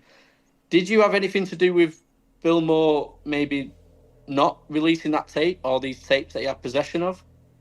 Because he had possession of 2 tapes, apparently. One with the government the military, and one with the alien interview. Bill Moore, the connection with that was involved another agency, not me. I had nothing to do with that. Bill Moore was being used by another agency, and so I don't have any connection to that incident. But the tape that John Stewart did such a great investigation on. We've got him next. We've got him live next, by the way. He's a friend of yours. John, he's a very, very good friend of mine. The most ironic part of that tape is how we were able to communicate with extraterrestrial. We were able to find the U.S. government had, we call it in the bullpen. I don't know if you know what a bullpen is. Like say that again. Yeah. A baseball bullpen, you know, pitchers waiting to come in. And these were monks, Catholic monks, that could read the aliens' minds. Wow. And ask John to explain that. Carthusian monks, they're called, and they had a unique ability to communicate with extraterrestrials. What are they again? Artesian? Can I ask you a question? Richard? What crash is that alien supposed to be from? Kingman, I believe. The what? Right, okay, the Kingsman. There. Is that the Kingman crash? Was that the 1989 one? 1953. Oh, 53. Wow. When was the tape? When was the tape supposed to be recorded? In the 80s. Yeah. So the alien was alive from the 50s to the 80s. Is that the J-Rod? I thought it was no, J-Rod. J-Rod is a different species of extraterrestrial. Okay. So here's a question. Richard, there's a question from the chat here. Do you know anything about the orb showing up all over the world now? And what do you make of it? Wow. Yeah, I've seen it myself, and so they're being seen all over the world. Japan, Indonesia, every place. All over. I think there was some form of a reconnaissance by the extraterrestrials. It's like a reconnaissance device that they would send out first before they send out a craft. If you've seen the movie Close Encounters of the Third Kind, I'm sure you all probably have seen that. Yeah. Remember, the first crafts that came into the Wyoming location was these small orbs. Yeah.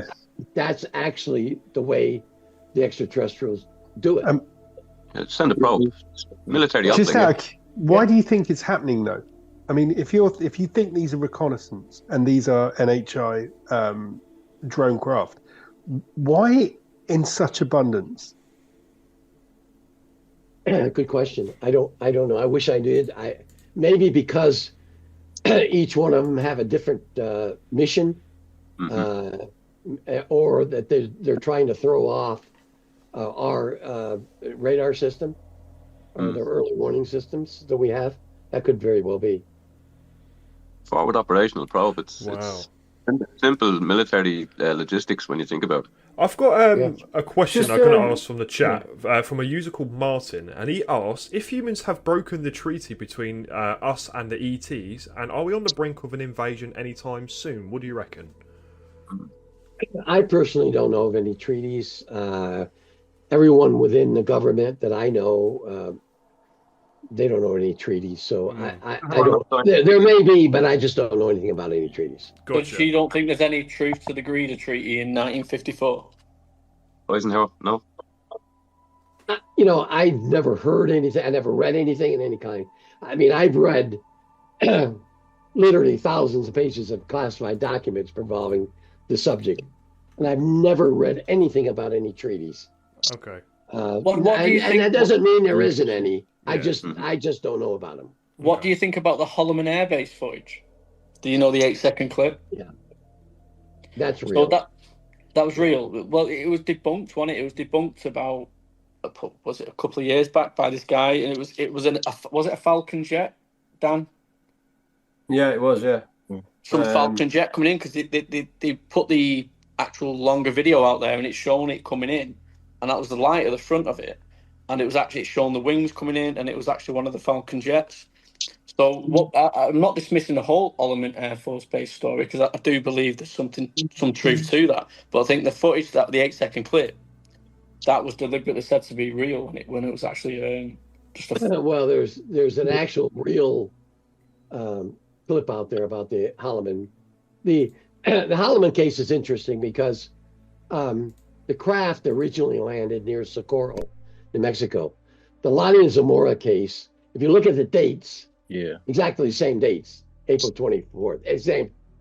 It landed first at Socorro because they had the coordinates wrong, and then it landed at Holloman.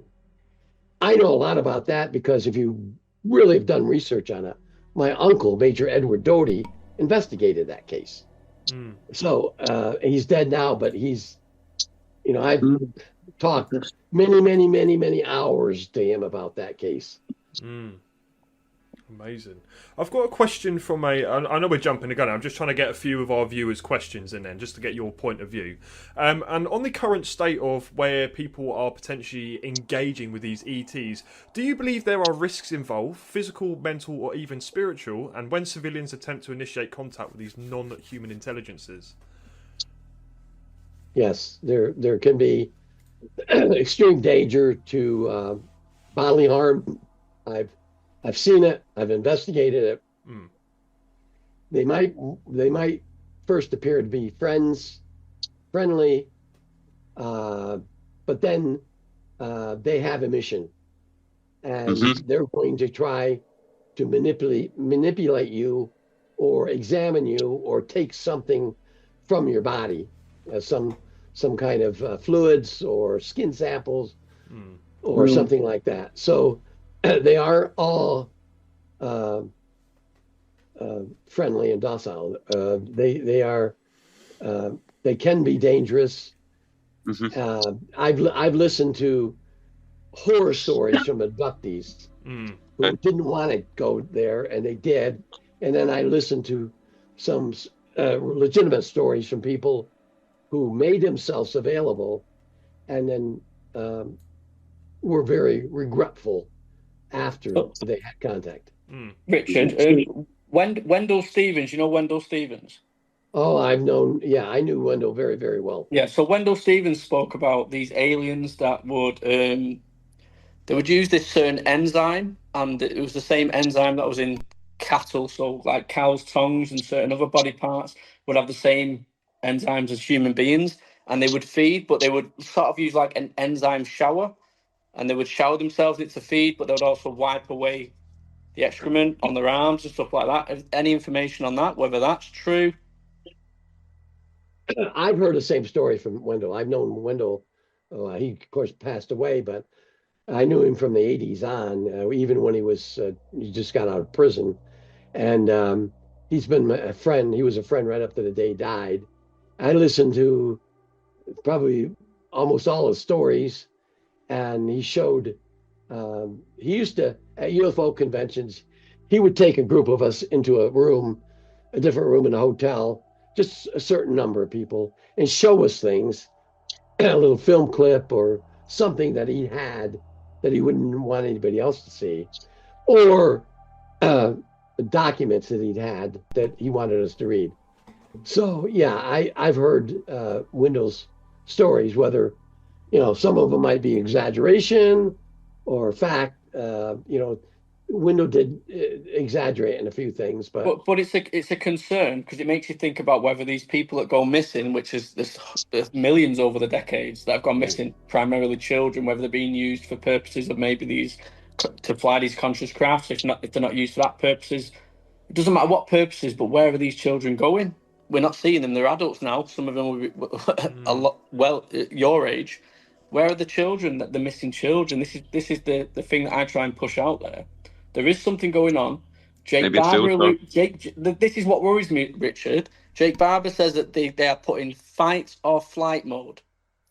And if you're into your conspiracies, you know where fight or flight mode is also put into, which is the reptilian side of things, where it's about the blood stuff, which I don't want to get into. Yeah. But it makes you think whether he's trying to cover this up by saying they're using them for psionics, but they're really using them for that purpose. So I'm trying to decipher why would they use these children for the same type of things and have to put them in this same type of mode, fight or flight mode, when over the years you've read about the reptilians, the adrenochrome and all that kind of stuff, to put them into that. But now they're saying it's to be used for psionics abilities to be able to summon these crafts. Have you got any opinion on that?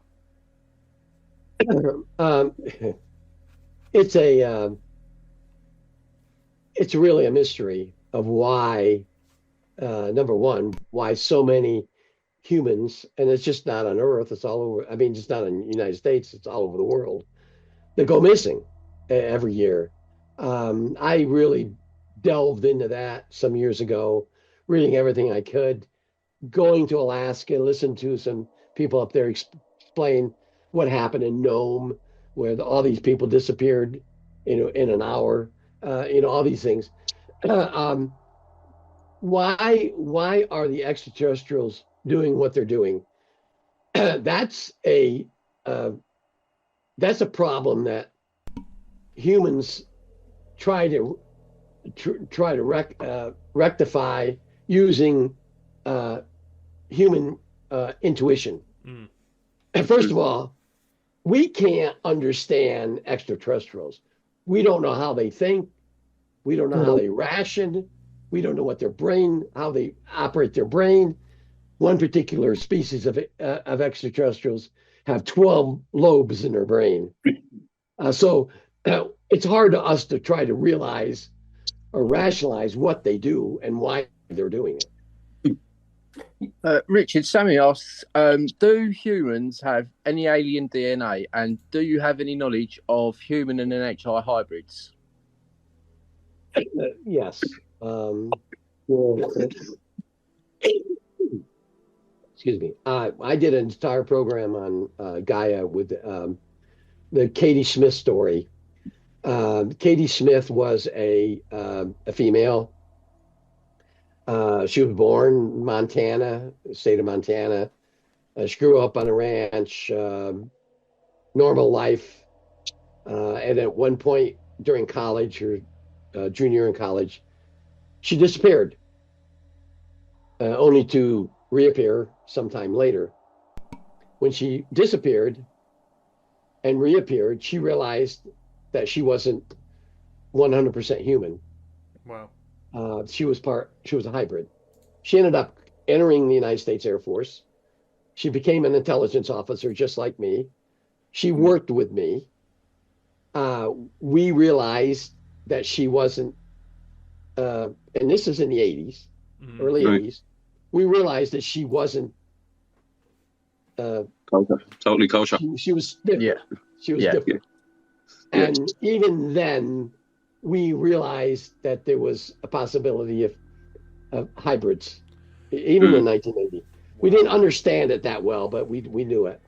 She assisted us in understanding hybrids, what the DNAs were, and how she was different. The fingernails, the earlobes, the irises, all these different things that you can detect that particular species of extraterrestrials, hybrids. So, and she assisted us in finding other hybrids. Wow. And over the years, she's out of AFOSI. She still works for the government. I have conversations with her periodically. She's in Washington, D.C., but she's a hybrid. And she's one of, if you can believe it, millions of other hybrids. Wow. Europe right now. Yeah. Could I just ask a question on the hybrids themselves? There are long-standing claims that people with Rh negative blood types, especially O negative, are disproportionately involved in abduction cases and contact experiences. Were you ever briefed on any research targeting or interest in Rh negative individuals? No, I was never involved in any of that. Okay. Just thought I had to clear that up. Just interest, because a lot of people were asking. Thank you, mate. So we've got in the Congress hearing not so long ago. I can't remember the lady's name. The Congresswoman said, "We've been told they've been given evidence that there are human hybrid programs going on." Do you think that could be disinformation that's being given to Congress in these hearings as well, and they're trying to manipulate the narrative of the Congress hearings, and we're believing it? Because one thing I need to point out is these, like Mike Gold, Lou Elizondo, Tim Gallaudet, and whoever it was, I can't remember the last one. Who was it? I can't remember. They all write books and they all tell their story in the books, but when they're asked under oath, they seem to not be able to speak about it, and they don't seem to give the answers that they like to give in the books. Do you think these are grifters? Do you think they're trying to grift and they're trying to think, or do you think these are basically doing the job you were doing, but they're doing it in this day and age in a different way and making money from it? Because I don't think you was making money from it, was you, when you was doing it?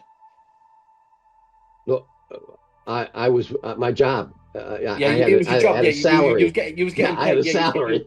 You was getting paid. What I'm trying to say is, you was getting paid to do a job. Where I think people are getting paid now a lot more money and able to make books, making a lot of bullshit up. And this is what I'm trying to say to you. People are trying to make loads of stories up, putting things out there, and just muddying the waters of this subject. It's a total different world to when you grew up, Richard. That's what I'm trying to say to you.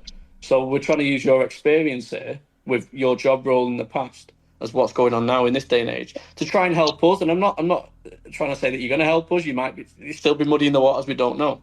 But, you know, I'm hoping that you are giving us some honest answers tonight, and that's what we want.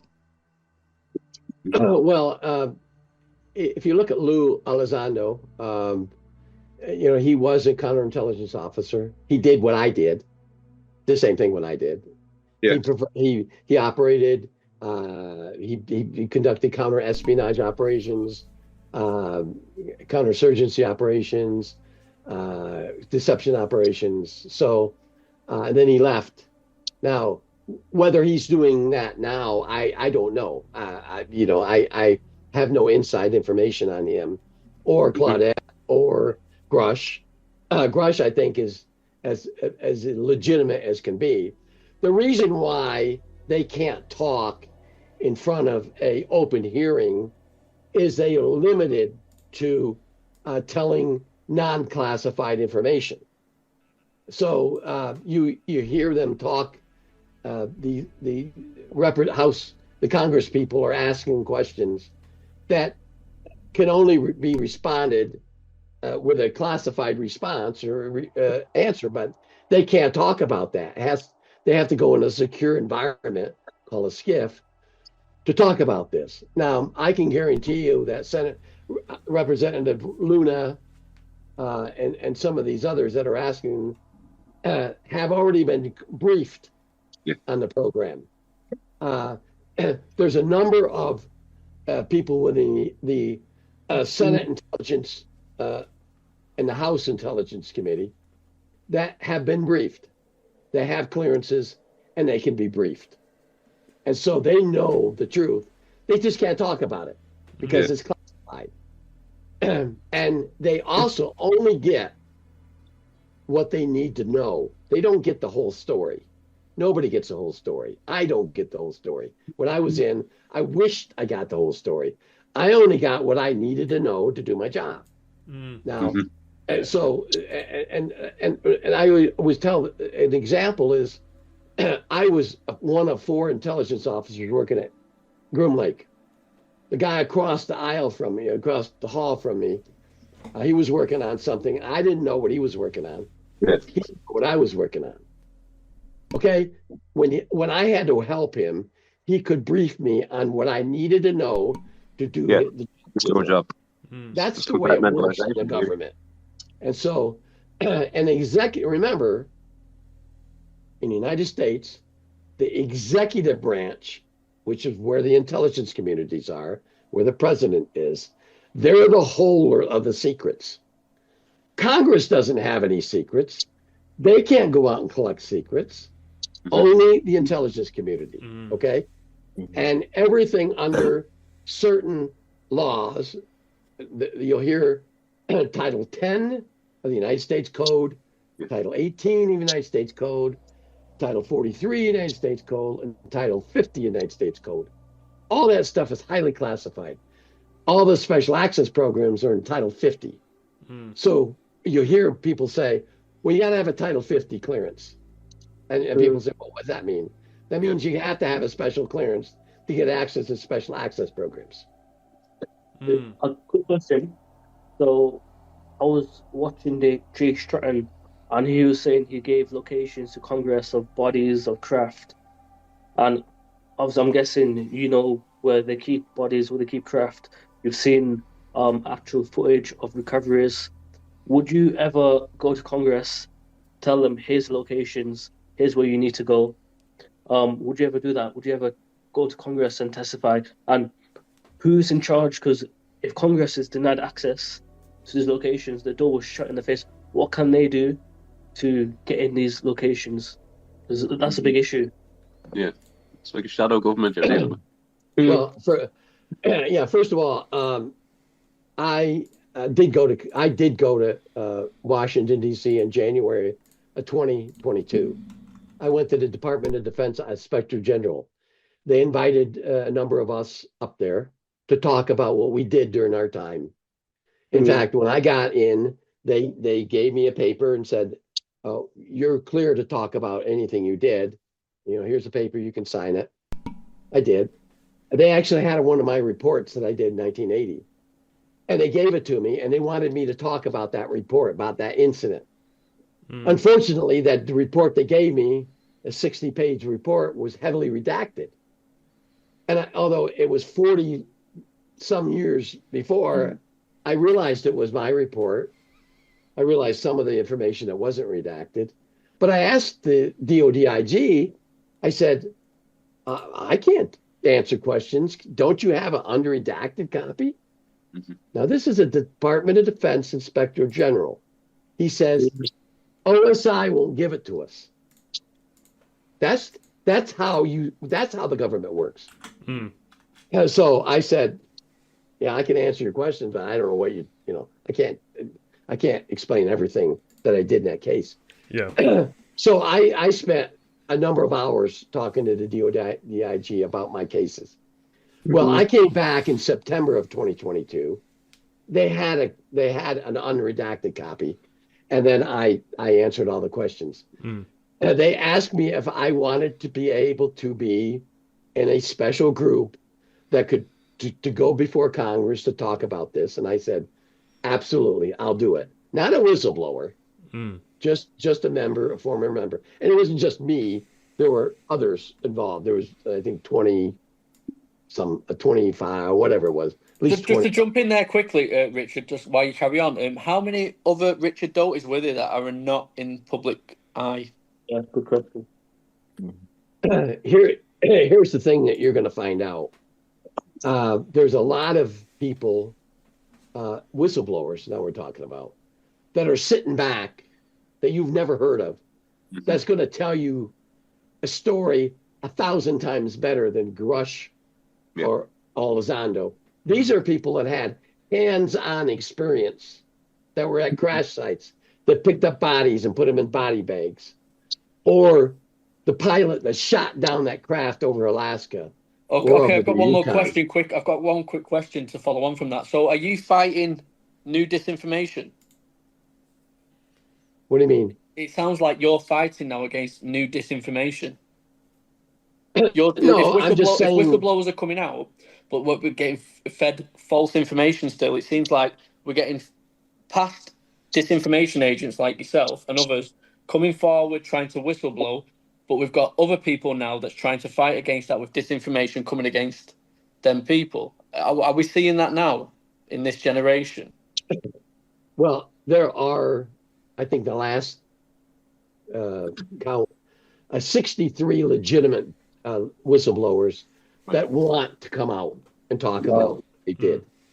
But the government, because there's some of them are still working in the government, some of them still have security clearances, and so they can't. They have to wait for the government to give them permission to come out to talk.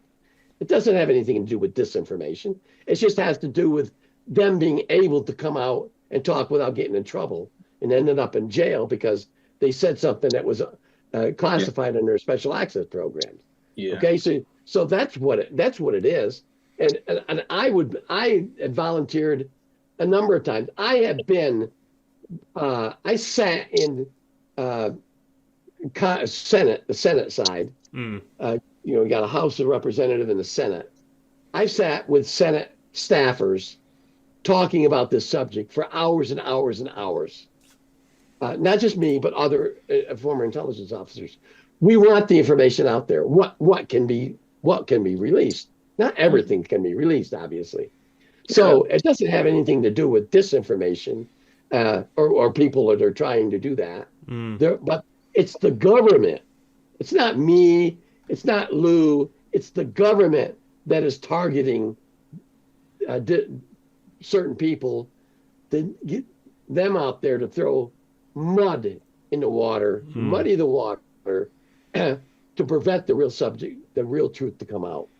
But like, who is it? Is it people above the government? Who's behind this? Is it people we don't know about? Who's in charge of all these reverse engineering programs? Everything. Who do these people He's go not to? going to give us that. Richard's not going to give us that. Obviously, the government don't really have as much oversight. I wish I knew. We know. I mean, it's pretty much proven that in 1951 or 52, President Truman, at the time, created a group called MJ-12. That's pretty much given. I think the government even acknowledged it. Air Force Colonel a few years ago talked about it. Anyways, and over the years, that group has changed names. It could be the Zenith Group now, or the whatever it is now. Would it have been the Avery? I'm just throwing that out there. No, the Avery is entirely different. You see why I asked the question, though? Yeah, I can talk about the Avery, but that's different. But anyways, this group, NJ-12 or whatever they're called now, they're the ones that control disinformation or the information regarding the subject. I don't know who they are. I wish I knew who they were. They are the people that are in, that we call them the ghosts. The people are locked away someplace that you and I don't know about. But they're the ones that are in control. Sorry, mate. Is there anything that keeps you up at night where you think you might have done something wrong here? Thinking about you, your family, and you're getting on a bit when you pass over, that it could affect your family in the future. There's some things that abductions always worried me, because nobody knows when they're going to be abducted. If they're why the extraterrestrials target them. You're going to hear, and I hope and pray you hear from this Air Force retired Air Force sergeant, female. She's a whistleblower. She's sitting back waiting to talk. She's going to tell you horror stories. I don't care who you are, and not much scares me, but listening to her, it's frightening. Can we have an example? Can we have an example? We want an example. She was an Air Force. She was in the Air Force. She was an airman. She was she worked in administration. She didn't have any major or big access. She had security clearance, but she didn't have any access to anything top secret. She was at a base in the United States, Keesler Air Force Base, and it was just in Mississippi. And she was leaving the barracks where she lived, and this is many years ago. And she was walking across the parking lot to go to the dining hall, the dining facility. Yeah. And she saw this person in front of her, and she didn't recognize it as a person in Air Force uniform or anything like that. It just looked strange. This person walked up to her, and she loses time. She ends up behind a building, 400 or 500 meters away from where she would have been. And when she left, she had on an Air Force female uniform, a blouse and skirt and stockings and shoes and you know just what they would wear. She wakes up without one of her stocking on her one leg and bruises on her. Well, somebody sees her and calls, and the military police comes, and they thought she was raped. Well, she doesn't understand what happened to her. She doesn't understand that she got abducted by extraterrestrials. That came literally years later when she realized. But this was happening to her all the time. They were taking her fingernails, her toenails, pieces of skin out of her neck, eyelashes, hair, just horrible things. For years they were doing this to her. And then we ended up, and then that part of it, we ended up being able to help her. I'll leave it at that because there's a lot of classified information involved in how we could counter abductions. But she's the one that you really need to hear it from. Richard, I just want to say big thank you, man. You've been going off like constantly, and you've just been firing out question and replying. And we just want to say a big thank you, man. We really appreciate you being here, and it's just amazing to talk to you and have you so open with us. Yeah, thank you for that. I asked Shiv to try and reach out. I've spoke to you briefly in a live on X, but I asked Shiv to reach out to get you on TikTok because I feel like the UFO community try and shun you a little bit, and I think you are a big part, whether they like it or not. That's what I was trying to say to people. And there is information, whether you're lying or not, there is still truth within what you're saying, and we need to get to the bottom of it. One thing I want to know is what was the moment when you realised that UFOs and aliens are real? 1979, at Kirtland Air Force Base, I was investigating the Coyote Canyon incident. I hadn't been briefed into the subject at all. Prior to this, I went through, in order to get into counterintelligence, I graduated from college. I was in the regular Air Force. I went to college. Out of college, I got recruited into it. I went through a year of training to be a counterintelligence officer. Very, very demanding training. I mean, it's not Navy SEAL training, but it's psychologically tough because during the training, they put you in situations where there's no win, but they make you go all the way up to where you can't go any farther. And if you can't do that, you get kicked out of the program. So it's really tough training. Anyways, I get out of the training. I go to Kirtland Air Force Base. During that training, not one single mention of UFOs, not one single mention. The only thing we ever talked about in one class was a lecture about Project Blue Book, Project Grudge, and Project Sign. That was it. That's the only mention in my year training about UFOs. That's it. That's it. Nothing else. And so I go to Kirtland Air Force Base as a counterintelligence officer. There was an incident happened in Coyote Canyon where a security guard, a private security guard for Sandia National Laboratories, was checking alarm facilities out there. It's a classified area east of Kirtland Air Force Base, on the base. Sandia National Laboratories is an Air Force contractor. They make things for nuclear weapons.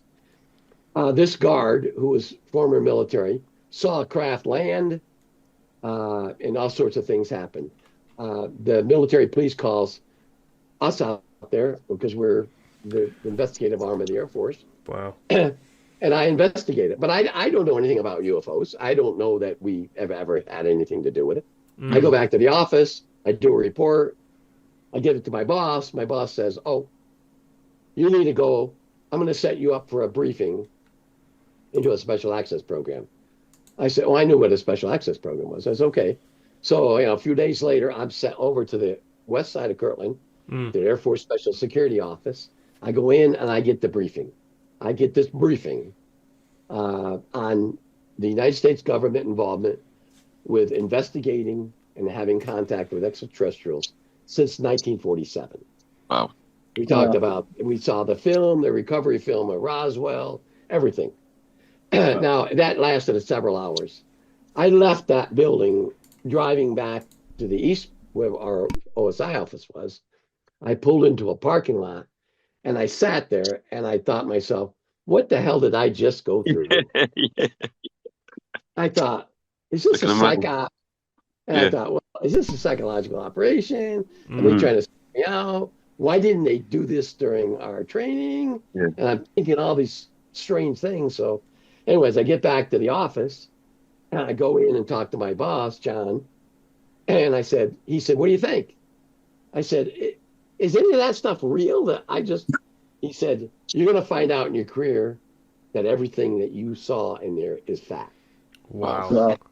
So beginning that day up until 1988, everything that I saw or did pertained to UFOs, wasn't disinformation, wasn't a psychological operations. It was real because I experienced it. Can I just ask, on a personal level, how did that affect you? Obviously, like experiencing and knowing all of that information in one go. How did that impact you as a person from who you are today? Yeah.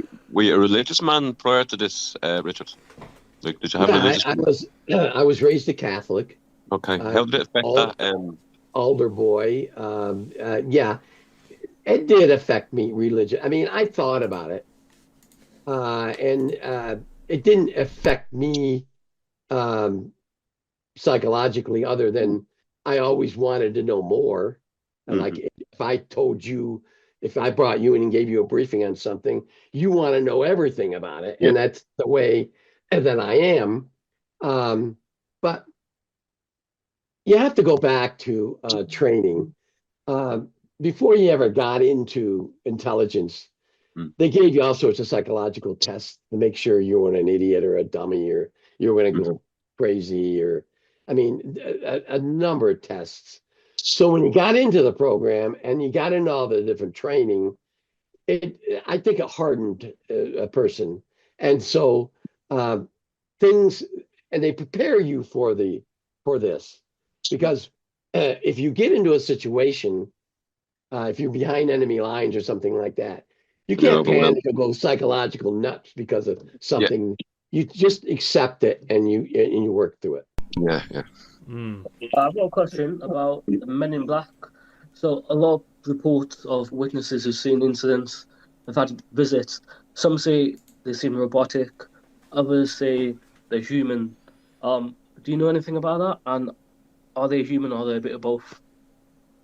Well, there are real Men in Blacks during my time in. They worked for the 7602nd Air Intelligence Wing at Fort Belvoir, Virginia. They were a special group of clandestine or covert operatives that went above and beyond anything we could do in the field. Now, one of the things that we were OSI agents were federal agents. We had federal authority, and we had to operate under the law. And there's different things you could do to sidestep the law, but we didn't really do those things. If we couldn't do something or we couldn't get information, then they would come in, and I guarantee you they get it. Because they don't follow the law. No, so they were the real Men in Black. I don't know. There's stories about them being robotic or strange, and I never experienced any of that. I worked with them, not in the field per se, but they came in. I would brief them on something, and then they went out by themselves and did it. Richard, on a completely human level, right? Completely human level. Yeah, they were human. Yeah, they were completely human level. Yeah, no, but what? How on earth do Men in Black, UFOs, extraterrestrials, disinformation campaigns, all these crazy things fit in with a family? How did you pull it off? How did I pull it off? Yeah, I mean, like, how does it not? How's it not bleed into your life, or did it? Well, I didn't. I wasn't married. I married late. I never married in the regular Air Force. I never married in college, and I didn't marry until 1985. I've been married 40 years to the same woman. I think because you had no plan. Yeah, right, exactly. They look at single people, and I was single, and so I didn't have a family. My job as an OSI agent, I worked incredible hours, and they added money. You didn't get actually overtime, but you got a percentage back to you. Anyways, and you get time off when I needed it, annual leave and so forth. It messed me up a lot in my dates because I liked to date women, and sometimes I had a date schedule, and I had to go out and do something, and I had to cancel the date or things like that. But it didn't really affect my family life. I didn't have I had a mother and father, a sister and a brother. They lived. My parents lived in Albuquerque, so I could see them anytime I wanted to see them. My dad had retired military, so I had the opportunity to talk to him about certain things, not classified things, but just certain things. So no, it didn't affect me or my family.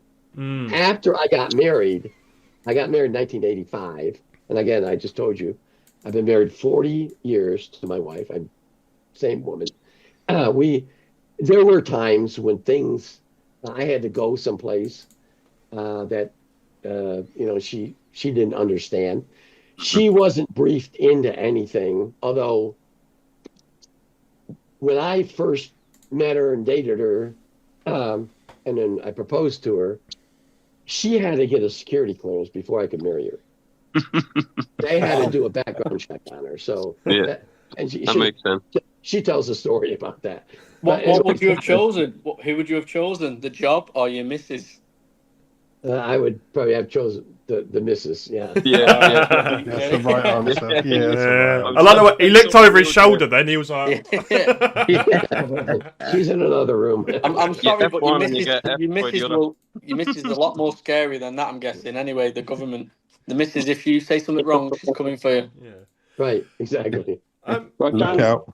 Could I just reverse on? Obviously, I know we spoke about when you being brought up as a religious aspect, but I kind of want to ask a strange question, if you wouldn't mind asking.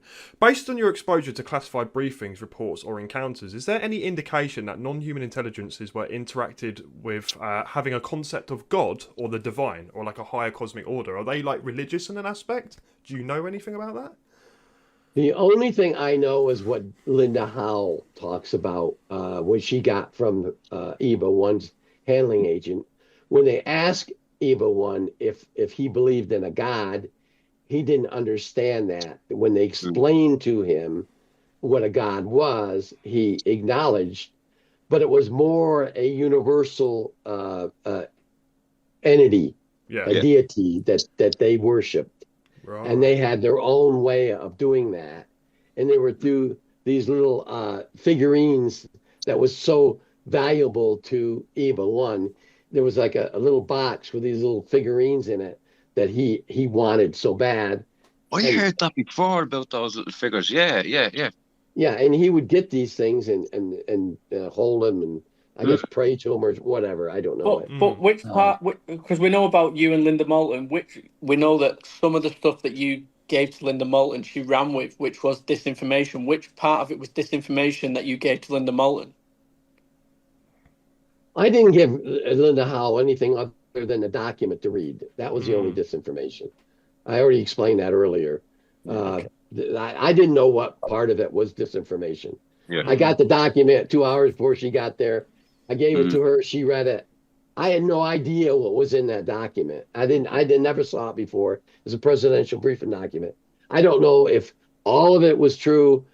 50%. I would guess about 50% was fact and 50% wasn't. That's what my guess would be. We do have a TikTok. We do have a TikTok question here. So this is from Imminent UFO. Are you aware of anything coming out in the future that will be mind blowing or exciting? Yes. when the whistleblowers actually testify in an open hearing and not have any limitations on what they can say. That's going to be earth-shattering. I guarantee you it will be. What do you think the public will respond at? Will it be fear? Will it be, oh wow? Or will it be betrayal? How will we respond to this? Will we feel like being betrayed? Will it be fear? Is it something to be fearful, or something else? Or all of them? All three, I'd say. I think a little bit of everything. It depends on the person. You know, if you ever taken any courses in communications in college, you know, the information that's portrayed is accepted and it's rationalized by the receiver, and it's going to be up to them what their mind is going to think about that. Yeah. Are you ever fearful that one day you might get dragged in and you might get questioned over the things you did in the past that might not be acceptable now in this day and age? No, I don't have any fear. I haven't done anything. I've kept the secrets that I'm supposed to keep. The few times that I strayed away from that and I was visited by the FBI, I accepted that I shouldn't have said something. They came and took my hard drive and my computer a couple times, and when they realized that I was telling the truth and I admit to what I did wrong, they just said, don't do it again.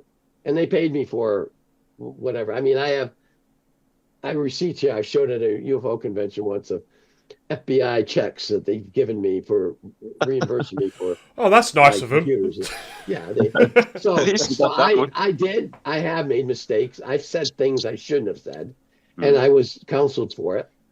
But I know what to say and what I can't say. And there's, you know, people always say, well, you're telling us everything. I'm not telling you everything. Yeah. I can guarantee you there's a lot of information that's up here that I can't. I want to ask you this question. I've wanted to ask you this question. Is there going to be, touch wood it's not soon, a Richard Doty deathbed confession if you get the opportunity? I'd have to think about that. I don't plan on.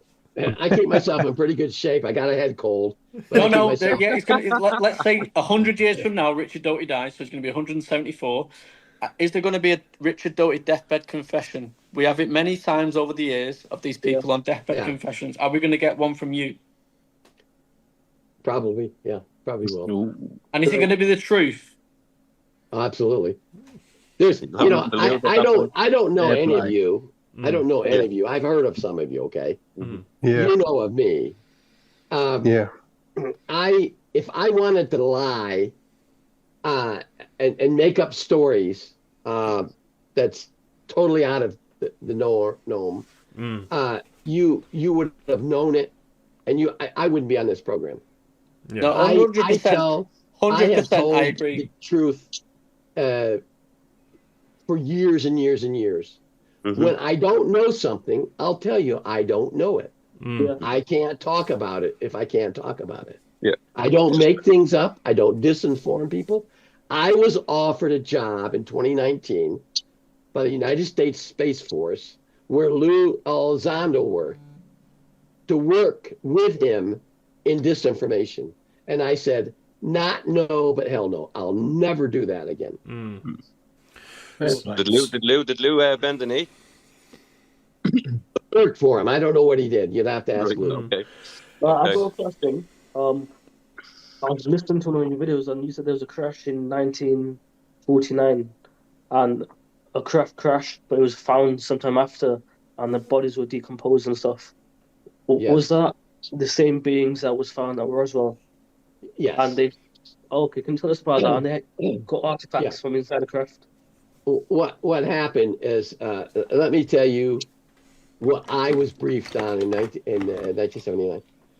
There was actually 3 different crash sites of the July incident of 1947. There was a lightning storm occurring in New Mexico. Now, I live in New Mexico right now.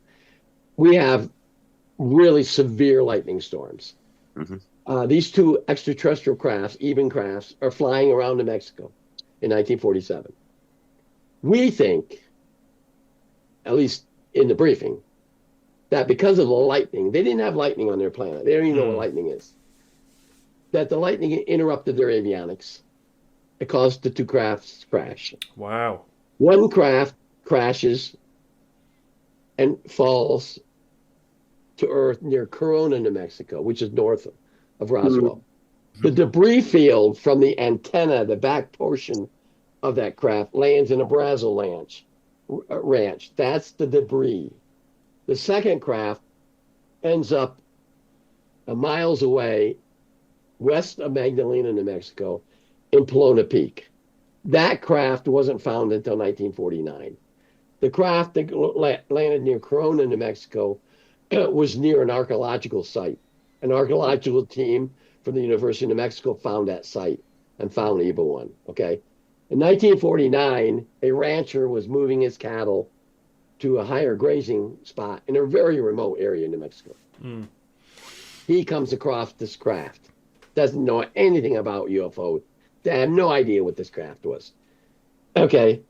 He moves his craft as cows up there. He goes back to his ranch house. 11 days later, he contacts the Catron County Sheriff's Office. 5 days later, the Catron County Sheriff gets horses and goes up to the crash site. He doesn't know what this thing is, but he had a camera and he took a couple pictures. He goes back, and now this is like 30 days later. He contacts the New Mexico National Guard, who contacted Kirtland Air Force Base, who sent a team out, and the recovery occurred 41 days later. Wow. Now, this is 2.5 years later. Yeah. So the bodies were decomposed, but they were the exact same entities as the Corona crash. So we knew they were the same creatures. Right. Could I just ask a question? Are we humans actively aiming to knock them out the sky as well? Do you know anything about that? Are we involved in knocking some of them out? I can't talk about that. Okay, fair enough. Okay, can I ask you a question, because it's in the chat, and just for the TikTokers, my fake name in this live here is Maxwell Anderson, so that is me. They're asking about the Galactic Federation. They think there is some government that is extraterrestrial that is watching over the planet. It is something that's been spoke about for decades. It's something that I've researched many times over the decades. Have you come across this? Do you know anything about this? Because the followers want to know. During my time in intelligence, the 12 years I worked, I never heard of any treaties or federations. Now, in the last year or two, I've heard a lot of other people talk about that. So there is a possibility there might be a federation out there that maybe keep an eye on this. That's a possibility, but do you reckon it's anything anything. like Andy Kramer or Randy Kramer's rendition of Galactic Federation? Do you reckon it's anything along the lines of that? And would you give any credence to Randy Kramer? Randy's a friend of mine. We're a fellow via, we have a show. That's why I'm asking. And I've had a show with him. I'm not going to, he passed 2 polygraph examinations. In order to get on Gaia, they do a extensive investigation. I couldn't get there if I was some sort of there's a lot more to the secret space program that I know about that I can't talk about. So I'll leave it at that. Fair enough. That's fair enough. Do you ever meet up with any of these people you used to work with that did the same job as you, and just sit down, have a pint of beer, and think, we did some terrible things, but we did some good things as well at the same time? Absolutely. And sort of speak about it. Yeah. I'm a member of the Advanced Working Group, and the Advanced Working Group contains retired or former intelligence officers, people I worked with, former military commanders, former DIA, CIA employees. We get together quarterly, and we sit and have meetings, talk about the subject. We sit down and have a pint and talk about the past. Yeah.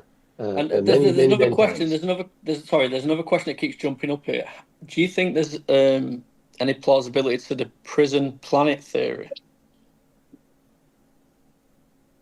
I heard that. In fact, it's in a book. I read science fiction books, and it's a story about a planet that it was a.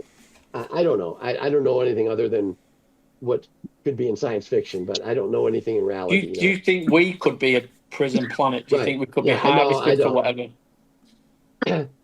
That's an interesting, really, really interesting subject if you really delve into it, because every one of us are different, right? The extraterrestrials that we've known about or we've had contact with are all the same looking. We are different. Yeah. And I think that's one reason they're coming here, because we're all different. Why is everyone on this planet different? Is it a possibility that we were brought in and placed here, at least our ancestors, for some particular reason? That's the possibility. That's a good question. That's really a thought-provoking question. Yeah. So I'm going to ask you a last question before I pass it on. So with your past and everything you've gone through, what is your theory? What is a Richard Doty theory on what's going on? Well, I think that we have, we've been visited hundreds of thousands and maybe billions of years ago. I actually believe that there have been civilizations on this planet billions of years ago, and there were wars, even nuclear wars, that eliminated us. I think that at one point, Mars was just as full of life as Earth was, and that some of the Martians ended up coming to Earth for a particular reason. And I think we also were we evoluted during our evolutionary process billions of years ago. We went from land to the ocean, and that's why we have life down at the bottom of the ocean. That's Rick Doty's theory. It's a great theory. I've also got a great question here, and I need to ask another one because people are asking in the comments. You've got to go with your followers. Ross Coulthard, you know Ross Coulthard? Yes. So he mentioned with an interview with Project Unity about a UFO that was so big they couldn't move it. They had to put a building over it. Now, Stephen Gray, we've not spoke about Stephen Gray yet. Stephen Gray alluded to it being in South Korea. I've done videos on it, alluding to it being in South Korea and also being in the B1 bunker. And my reasons to it, some of it being in the B1 bunker. Have you any information on that? And I don't expect you to tell us if you know, but can you just, give us something? Give us something. I'll just say that you're on the right track. So I'll just leave it at that. When you say on the right track, Ross or me or both? Both. Wow. Okay. Okay. Thank you for that. You've just probably raised the views on that video. Go and check out my video on that one. Go and check out that. Thank you for that one, Richard. Amazing. Yeah. No, you can ask away now. Sorry, I took 4 questions there, but I like to say you don't get. It's not the opportunity to get to. Questions. Oh yeah, it's quite humbling actually. Thank you. Dan, I've got a question from Nebula, who was meant to be on the panel, but she was having problems with her internet. She was asking, are you aware of any covert programs where the government intentionally aims to wipe the slate clean or to restart or reset humanity for control, experimentation, or survival purposes? Possible false flag 4.7, yeah. There. All I can say is that I've heard of a possible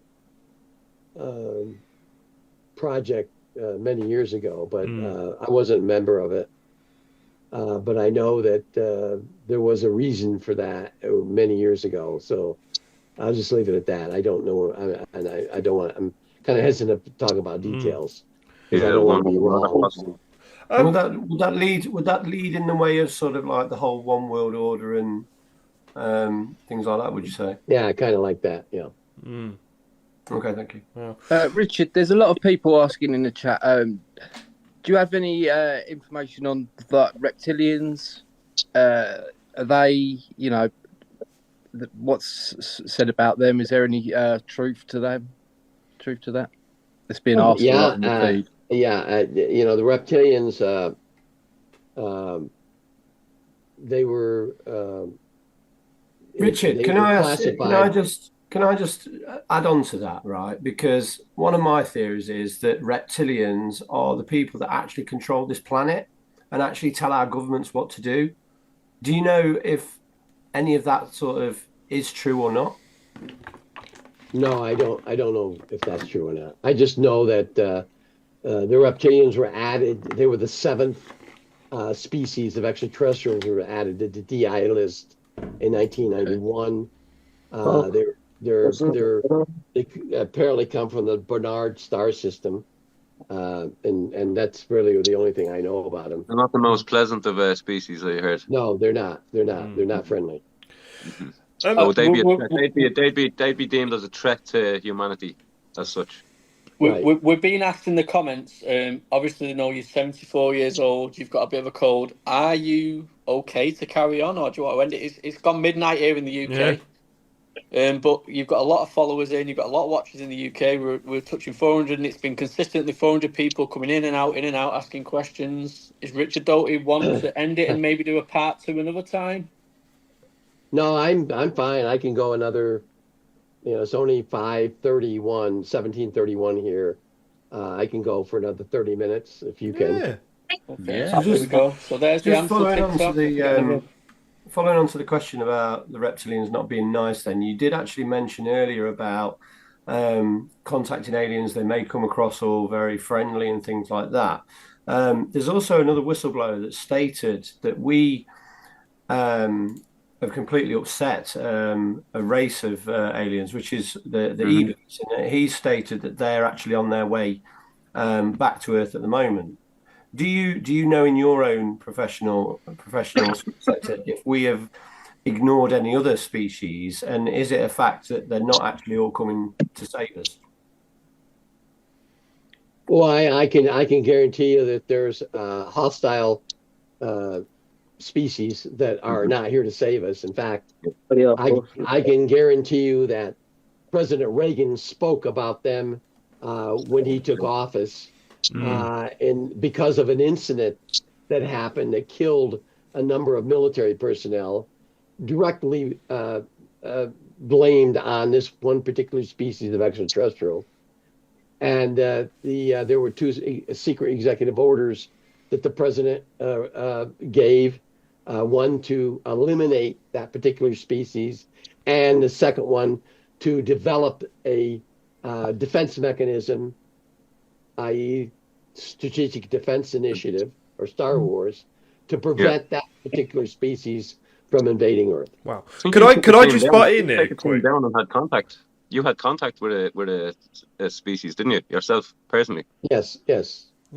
Can I just talk a little bit about that? Okay, go on. Sorry. No, you're right, mate. Just that contact experience that you had. Could you talk a little bit about that? Like what happened? Like what weapons did you use? What was effective? What wasn't? I can't talk in details. Yeah. It happened in a classified area. Mm-hmm. There was another escape of a hostile species. It was at a checkpoint between 2 classified areas. Myself and another person was in a Jeep going, a CJ7 Jeep, going from one place to another. We came up on the gate. We knew that there was a gate guard there earlier. Military person, military police. He wasn't there. When I got out of the Jeep to go investigate, there were obvious that there was evidence of blood and human remains there. Okay. We started checking the area. I was the only one armed. OS agents always carried a handgun. I encountered it, and then I can't talk about anything after that. Okay. Wow. Could I just ask on like people being engaging with these certain species? I'm sure you're familiar with the Soviet soldiers that got turned to stone, 23 of them. Is that a real genuine case that actually happened? Is that something true? Well, that's based on a case that occurred inside the Soviet Union in 1985. Yeah. Absolutely. The incident's based on a real incident because the KGB agent that was involved in that incident has spoken at a UFO convention years later. He came to the United States. He became an American citizen. He spoke about it. He didn't go into great details because he was afraid that a lot of details would really upset the audience. So he avoided the gross and details of that incident. I have a question for you. I have two questions for you from the live audience here, Richard. One is from Imminent UFO again. Are there any archaeological sites associated with UFO and aliens or where we found crafts? And my question to follow on from this is, because there's another one that's mentioned a lot, is do you know anything about the GATE program? I don't personally know anything about the GATE program. I've heard, but I don't know anything personally about it, no. There are historical sites that because of what was found there, the particular country wasn't all in the United States. One was in France. Made it a historical site, but I don't have the list with me, and I don't know anything in more details than that. What do you think about this that's being found in the under the pyramids at the moment? That's quite an amazing story because I've been there. I've been to the pyramids 5 times. Once with Gaia, they set us over there. I did an entire episode on the pyramids and what was under regarding a diary of a British soldier that was exploring. Remember, at one time, your country owned Egypt or controlled it, and he was down there in the 1930s, exploring it, and he actually got in underground a tunnel. Some locals, and this was in northern Sudan, and the tunnel system led all the way through. And he actually got to what he referred to as a time tunnel, which we would call a Stargate. And that's an episode of Gaia. It was his diary that he had left. And his family lives in Leeds. I went to Leeds. I talked to the family. I got the diary. I did a lot of really close investigations because I didn't want to present an episode that wasn't factual. But it coincided with a lot of things other people have said, and now all these things that are finding under the pyramids coincides exactly what he had in his diary. But remember, this was 1930, and he couldn't explain things technically the way we could now. Because let me just jump in one more second. Sorry, we are live, and people are loving the live. And the one that is the saying's being ignored, the question is Antarctica. Yeah, obviously. Anything you can speak on Antarctica? You took a deep breath then. I observed that. I know 2 things. And both of these things at one point were classified. But they were declassified because a Washington reporter posed this question to a Pentagon spokesman several years ago. I'd say 4 or 5 years. I don't remember when. Linda Howell already talked about this. But there were 2 things that I know about that happened in Antarctica. I want the truth, Richard. I want the truth. Come on, this truth is one. absolutely true. Come on, we're from Manchester. I'm from Manchester in the UK. We don't accept this. We want the truth. I love Manchester. I've been there many times. When are you next coming down? When are you next coming to Manchester? When are you next in Manchester? We want to know that next as well. In October. Oh, wow, okay, right. You've got a community here that'll meet you. Anyways, I want to say how I want to say this because I don't want you to interpret it as being let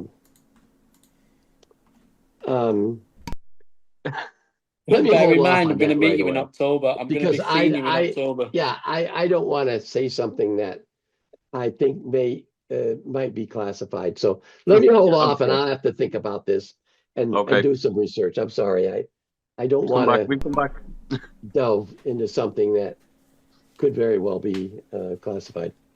That's interesting. That answer's interesting. That answer is brilliant. Yeah, we are going to meet you in Manchester in October. You know that, don't you? We're going to have a few beers, and when we drink, you're going to tell us everything, Richard. Yes. Can I just budge in for a second? I just want to ask one: are we currently being monitored right now? And are UFO channels like ourselves and the way that we talk about are we being used as a point for gathering intel for people? And two, do you reckon that the history narrative we've been given throughout our lives isn't actually the true history? Do you think there's an alternative history that is being pushed under the rug or shoved away? Yeah.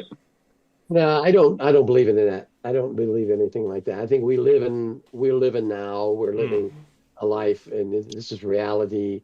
I personally don't believe in that. I know there are a lot of people out there that think that way, and they have the reasons for it, but I don't think that way. Okay, cool. Okay, I'm coming back to the Antarctica thing now. You've had a moment to think. Have you got anything you can share with that? Okay, let me say this. What I know about Antarctica, there was 2 weapons tested down there. One was, we tested them. I'm not going to say when or anything other than we tested 2 energy directed weapon systems. One was called the Zeus. And Linda Howell it talks about this. Zeus, the goddess, the Zeus. And it caused a massive cavern to open under Antarctica. A massive, I don't know how big, and when that opened, we found a lot of things. Say so. So I'll just leave it at that. Right, Richard, I just want to say something. Let me break it down. You used a weapon, it opened something, but you can't talk about what it discovered. Okay, we'll leave it at that. My mind is absolutely fired in here. Right, Shiv wants to ask a we'll get question. the answer when you've had a few beers in Manchester in October. Yeah, loosen the lips. Shiv's got a question. So Mark, who's in the chat, he was contacted. This is quite huge for the UK. So for the first time in the history of the UK, a whistleblower has come forward stating on the Isle of Man, he was in the military. He was reverse engineering craft. Have you heard anything about the Isle of Man and your contact in the UK who used to be a major? Maybe you can speak to him and we can try get more whistleblowers coming forward. Because if we get this started in the UK, because we're trying to get disclosure. We've been in London. We're speaking to news reporters. That's what we're all trying to do, isn't it? Really, in the UK. Yeah. So it's quite big for us. Whistleblower coming forward. So I don't know if at some point you can speak to your friend, let him know someone's come forward for the first time, and we can maybe do something in the future. Try to find more whistleblowers in the UK. To be fair, because if that happens, it's obvious that there's been cooperation between the 2 governments. So the US was involved. So I just want to say. Let me say, go back to Antarctica real quick. Yeah. I'm sure every one of you here are internet experts in Googling things and searching the internet. Just look for Project Medusa. Medusa, MEDUSA. Project Medusa. Just sometime delve into Project Medusa and see what comes up. I'm more interested in Project Aquarius. Project Aquarius is old stuff. I know. I know it's old Yeah. stuff. Okay. And let me and then real briefly, because we got another 20 minutes and I have to leave. Yeah. We'll go back to Serpil real quick. Let me tell you what the DIA, the Defense Intelligence Agency's definition of the word Serpil is. Secret extraterrestrial remote planet operation. That is the DIA's. If you Google, if you submit a FOIA request, you know what a FOIA request is, right? Yeah. If you submit one, because that was done, and DIA came back with the only information and DIA files regarding Serpil is secret extraterrestrial remote planet operation. Now try to figure out that. If you don't think Serpil was real, well. So, anyways, Was the elements of lies mixed in with the truth with the Serpil story?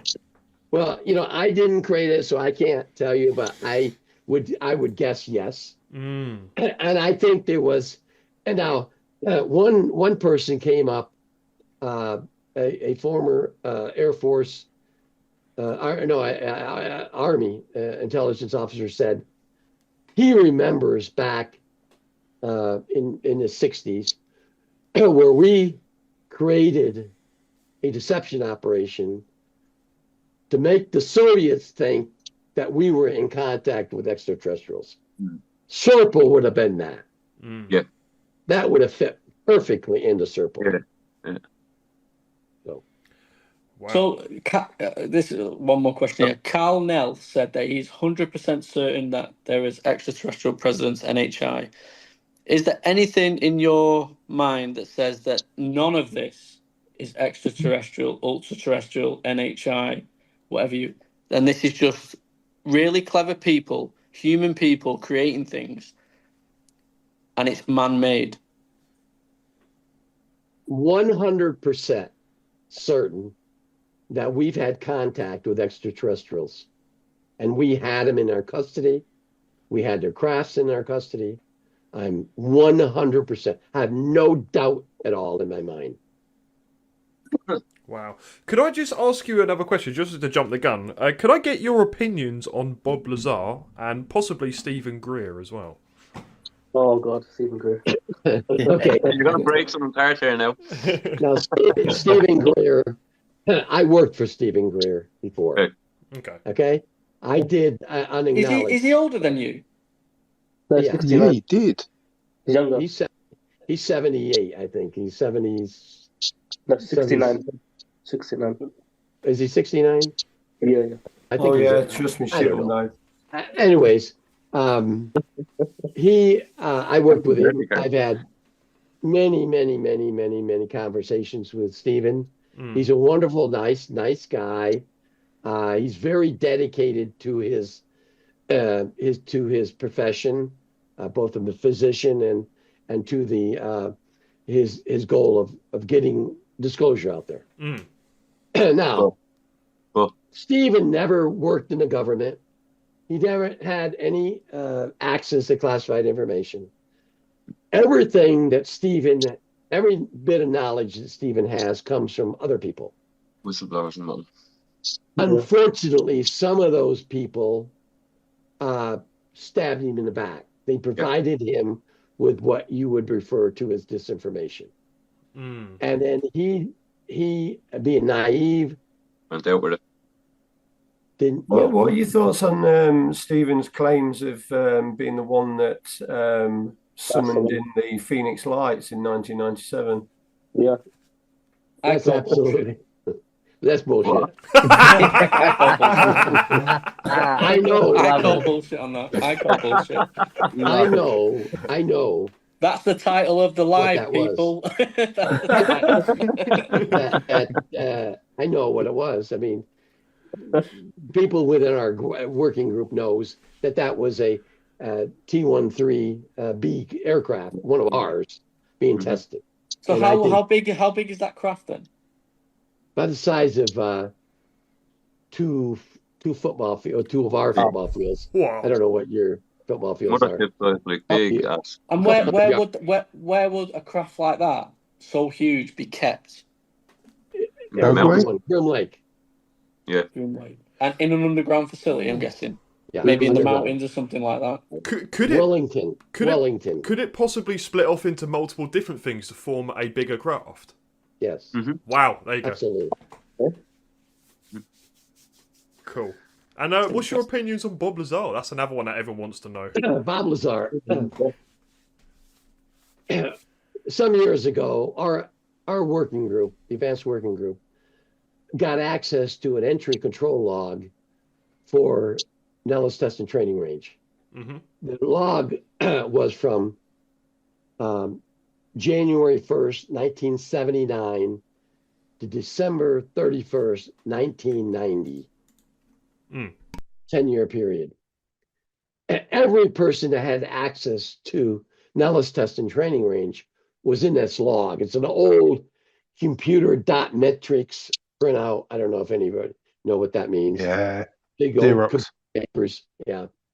And so we had a plethora of information that we could search. Bob Lazar's name's in there. So he had access to Area 51. Now, what he did out there, I don't know. Yeah. But I know he had access. Interesting. Nice. Oh, there we go, mate. I'm out of questions now, man. You've depleted me.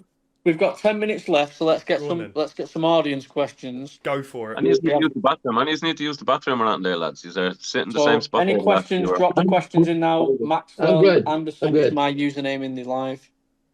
There's been a lot of questions please ask about Skinwalker Ranch. That's a good one. What do you think about Skinwalker Ranch? Can I ask you a question on top of that as well? What do you think about Travis Taylor? Skinwalker Ranch. When I worked for Dr. Putoff from 1994 to 2007, we went out there. That was when Bigelow owned a ranch. I think 1997, I went out there with a team of people from Dr. Putoff's lab. We spent time out there, investigated a lot of different things that were going on out there. I personally never saw anything out of the ordinary. I can't honestly say that, yeah, I saw lights or I didn't see anything. We didn't experience anything strange. We went back there in 1998. The only thing we saw was a ball of light that came out of the mountain and went up in the air. I don't know what that was. Geologists saying it could have been some element or something. So that's all I know about Skinwalker Ranch. And Travis Taylor, I think he's disinformation, to be honest with you, but that's just my opinion. What do you think on Travis Taylor?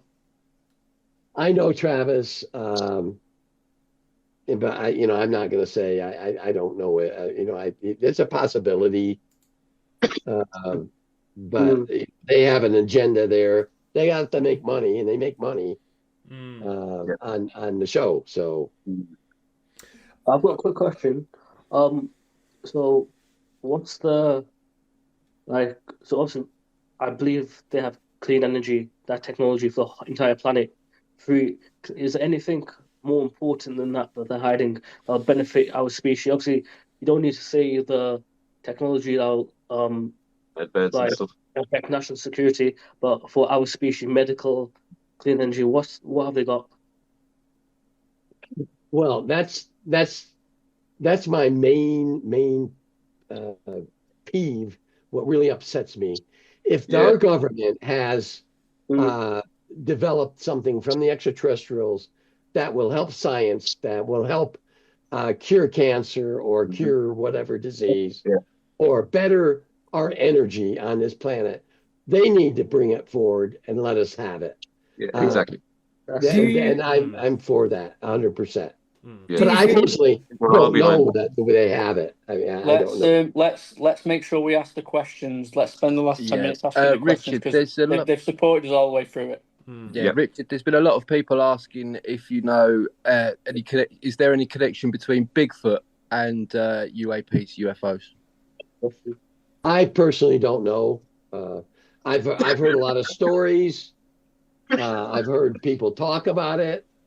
I've heard I've seen programs about it, but I personally don't know whether there is any connection. There are cases where, and I can tell you 2 cases. One in New Mexico. A fisherman is fishing in a remote area northern New Mexico. He sees a craft flying around the lake and lands. He doesn't. 30, 40 minutes later, he sees a Bigfoot. Wow. It comes right in front of him. Doesn't have a camera. Right.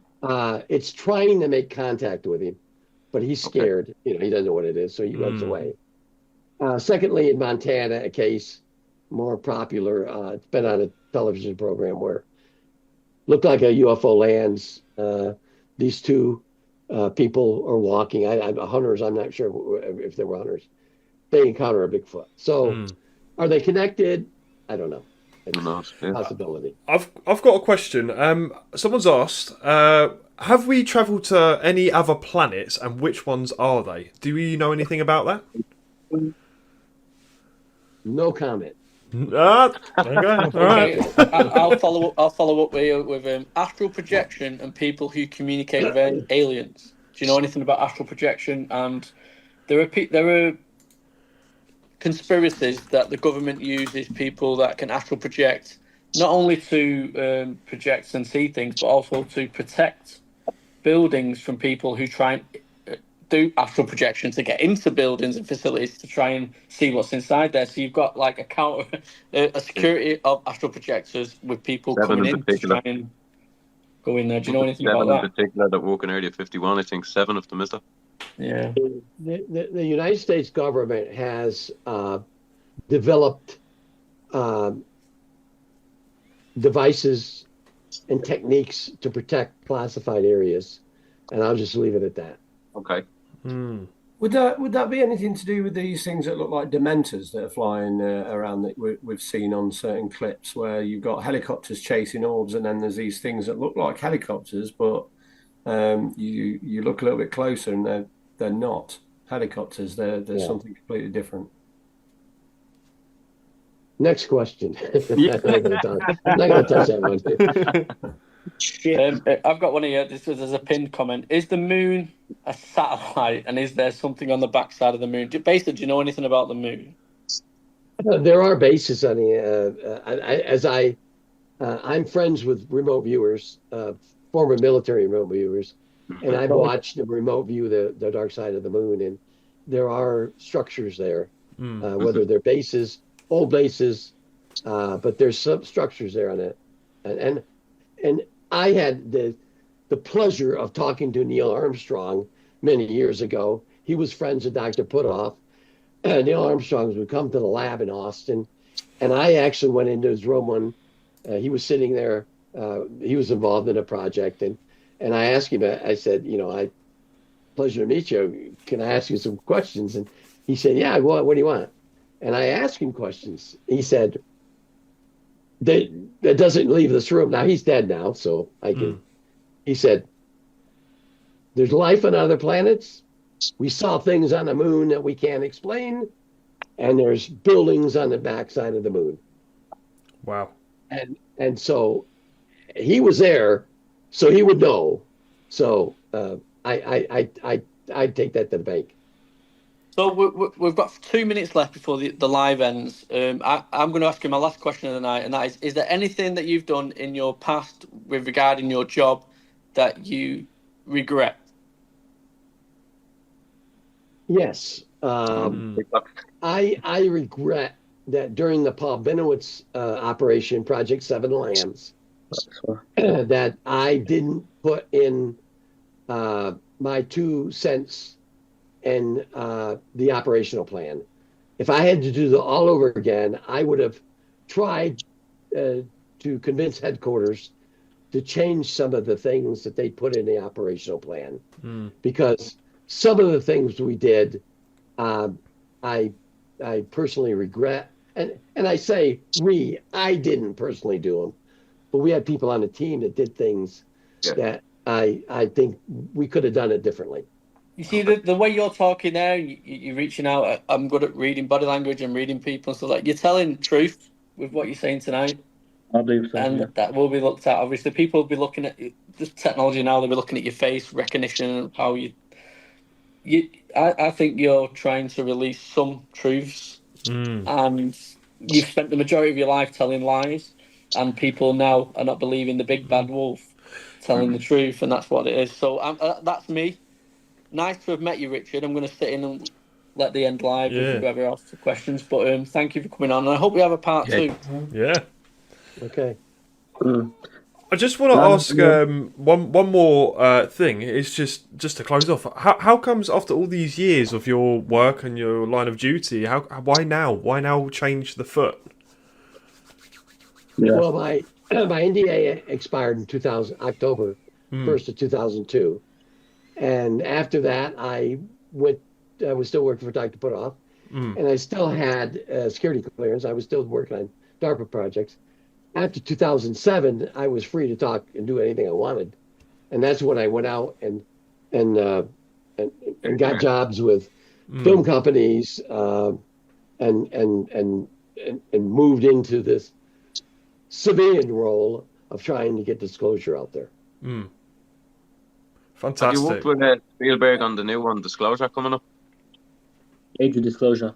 The Steven Spielberg film. I think it's called Disclosure. Not the documentary, but the movie.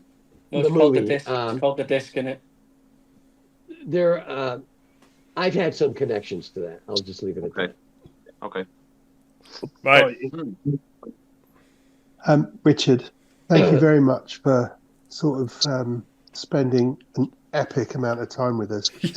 Usually we don't get this sort of privilege when we're talking to, the special people of the UFO movement, especially people that worked in your level of government. So I just personally want to say thank you. I feel like I've learned a lot more about you. And I believe you're definitely on the right path. And I'm so glad that you actually came to this open forum so that we could kind of get a better idea about you. And, just thank you so much. It's been great. Well, this is a way for me to promote myself and to try to convince people out there, like maybe the UFO around the world guy, that I tell the truth. There's no lies in everything I say. And if I can't say something or I don't know something, I'll tell you I don't know it, or I can't talk about it. And I'm trying to get disclosure out there, just like everyone in this room is, and all your viewers on TikTok. And that's why I do come on these shows. I don't have anything to hide.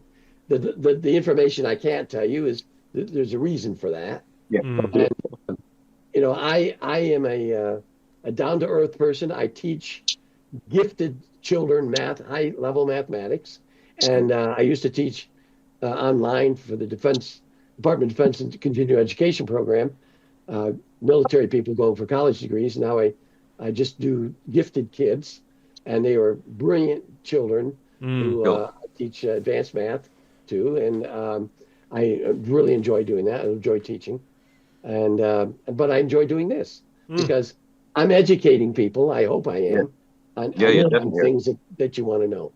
So I appreciate you inviting me. Yeah.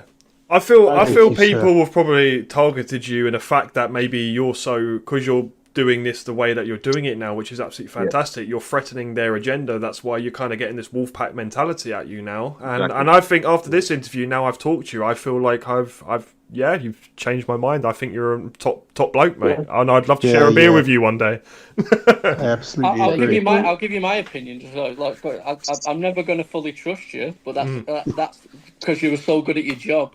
But I think that I reached out to Shiv to get you on here and he did a great job getting you on here. It's all thanks to Shiv that you're on here. But you're an integral part of this UFO and alien topic, and people that dismiss Richard Doty are missing out because there is a behind the scenes that you can show us a little bit, and there is soon enough, you're at an age now where you might pass on. There are going to be new Richard Dotys, and you'll have taught us something where we can actually keep an eye out for people that may be doing the things that you were doing back in the 60s, 70s, 80s, and so on.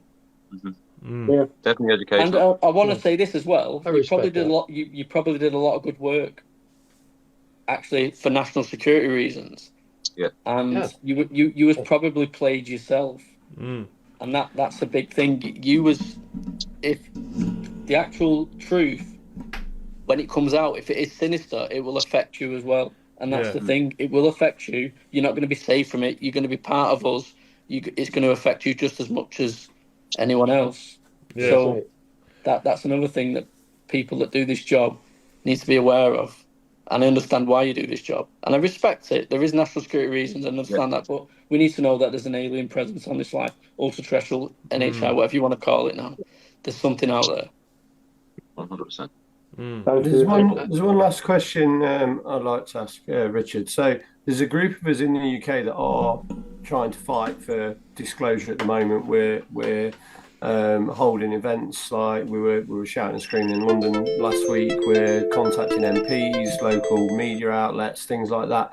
Is there any advice that you can give to help us along the way, basically? Because at the moment we're just getting doors shut in our faces and things like that. There's a promoter, a lady by the name of Patty Known in the UK. I think she's in Birmingham. I'm pretty sure. Who I speak to a lot. I met her when at Blackpool during Awakening in 2022. A wonderful person. She's involved in the trying to get disclosure out. She tried to create a group similar to MUFON over there, and so she's active, and I certainly help her every way I can. And I always try to, when I go to the UK, I try to meet up with her. But she is one person I know. And there's another person in Edinburgh, in Scotland, a guy, Albert, guy kind of looks like Sean Connery. I can't think of his name, but he's in Edinburgh, and he's really a movement, a voice in the, and he's a former, I think he's former British Marine. Nice. Older guy. He's probably Brilliant. So I keep track. I keep in touch. Lovely, thank you. Any last questions, I think, before we wrap up and leave it to go about his day? I need to get to bed. I've got work in the morning. I can't just study UFOs and talk to Richard Doty. I've got something to say in work tomorrow anyway. Oh, I spoke to Richard Doty last night. Yeah. Oh, and they'll be like, who's Richard Doty? This is the thing. That as much as we think the UFO topic's relevant and people know about it, it's such a small community because you put your phone down, you go and speak to your people in your household. They have not got a clue what's going on. So this is why it's so hard to get the truth out there, because the majority of the people on this planet have no idea what's going on. Even though there's millions of us, there's billions of people that have no idea and are not interested. They watch the Coronation Street and they're not bothered. They're not bothered. So that's the fact. Thank you so much, mate. Legend. You're very welcome. Yeah, thank you. Good night, everyone. Richard, I've got to ask, because I've got many people on here. We've got Jason Sands that's come on TikTok. We've had Ashton Forbes come on TikTok for me asking him, are we going to get a Richard Doty TikTok account? I'll look into it. Okay. I will look into it. You can even name it the disinformation infamous Richard Doty. Put it in there. And I'll tell you something now. If you create a TikTok account, you'll have thousands of followers. Overnight. Thousands of followers. Yeah. Okay. You've kept a consistently high live viewing on tonight, so you know. People are interested in you, so do definitely it. Want to hear what you have to say. There's more to life than X. Let me tell you that. There's more to life than X. I'll give you some advice on TikTok. But yeah, cheers. Thank you. Have a good night. Okay. Yeah, thanks a lot, Richard. Good night, everyone. All the best. Thank you. All the best. Thank you. Bye.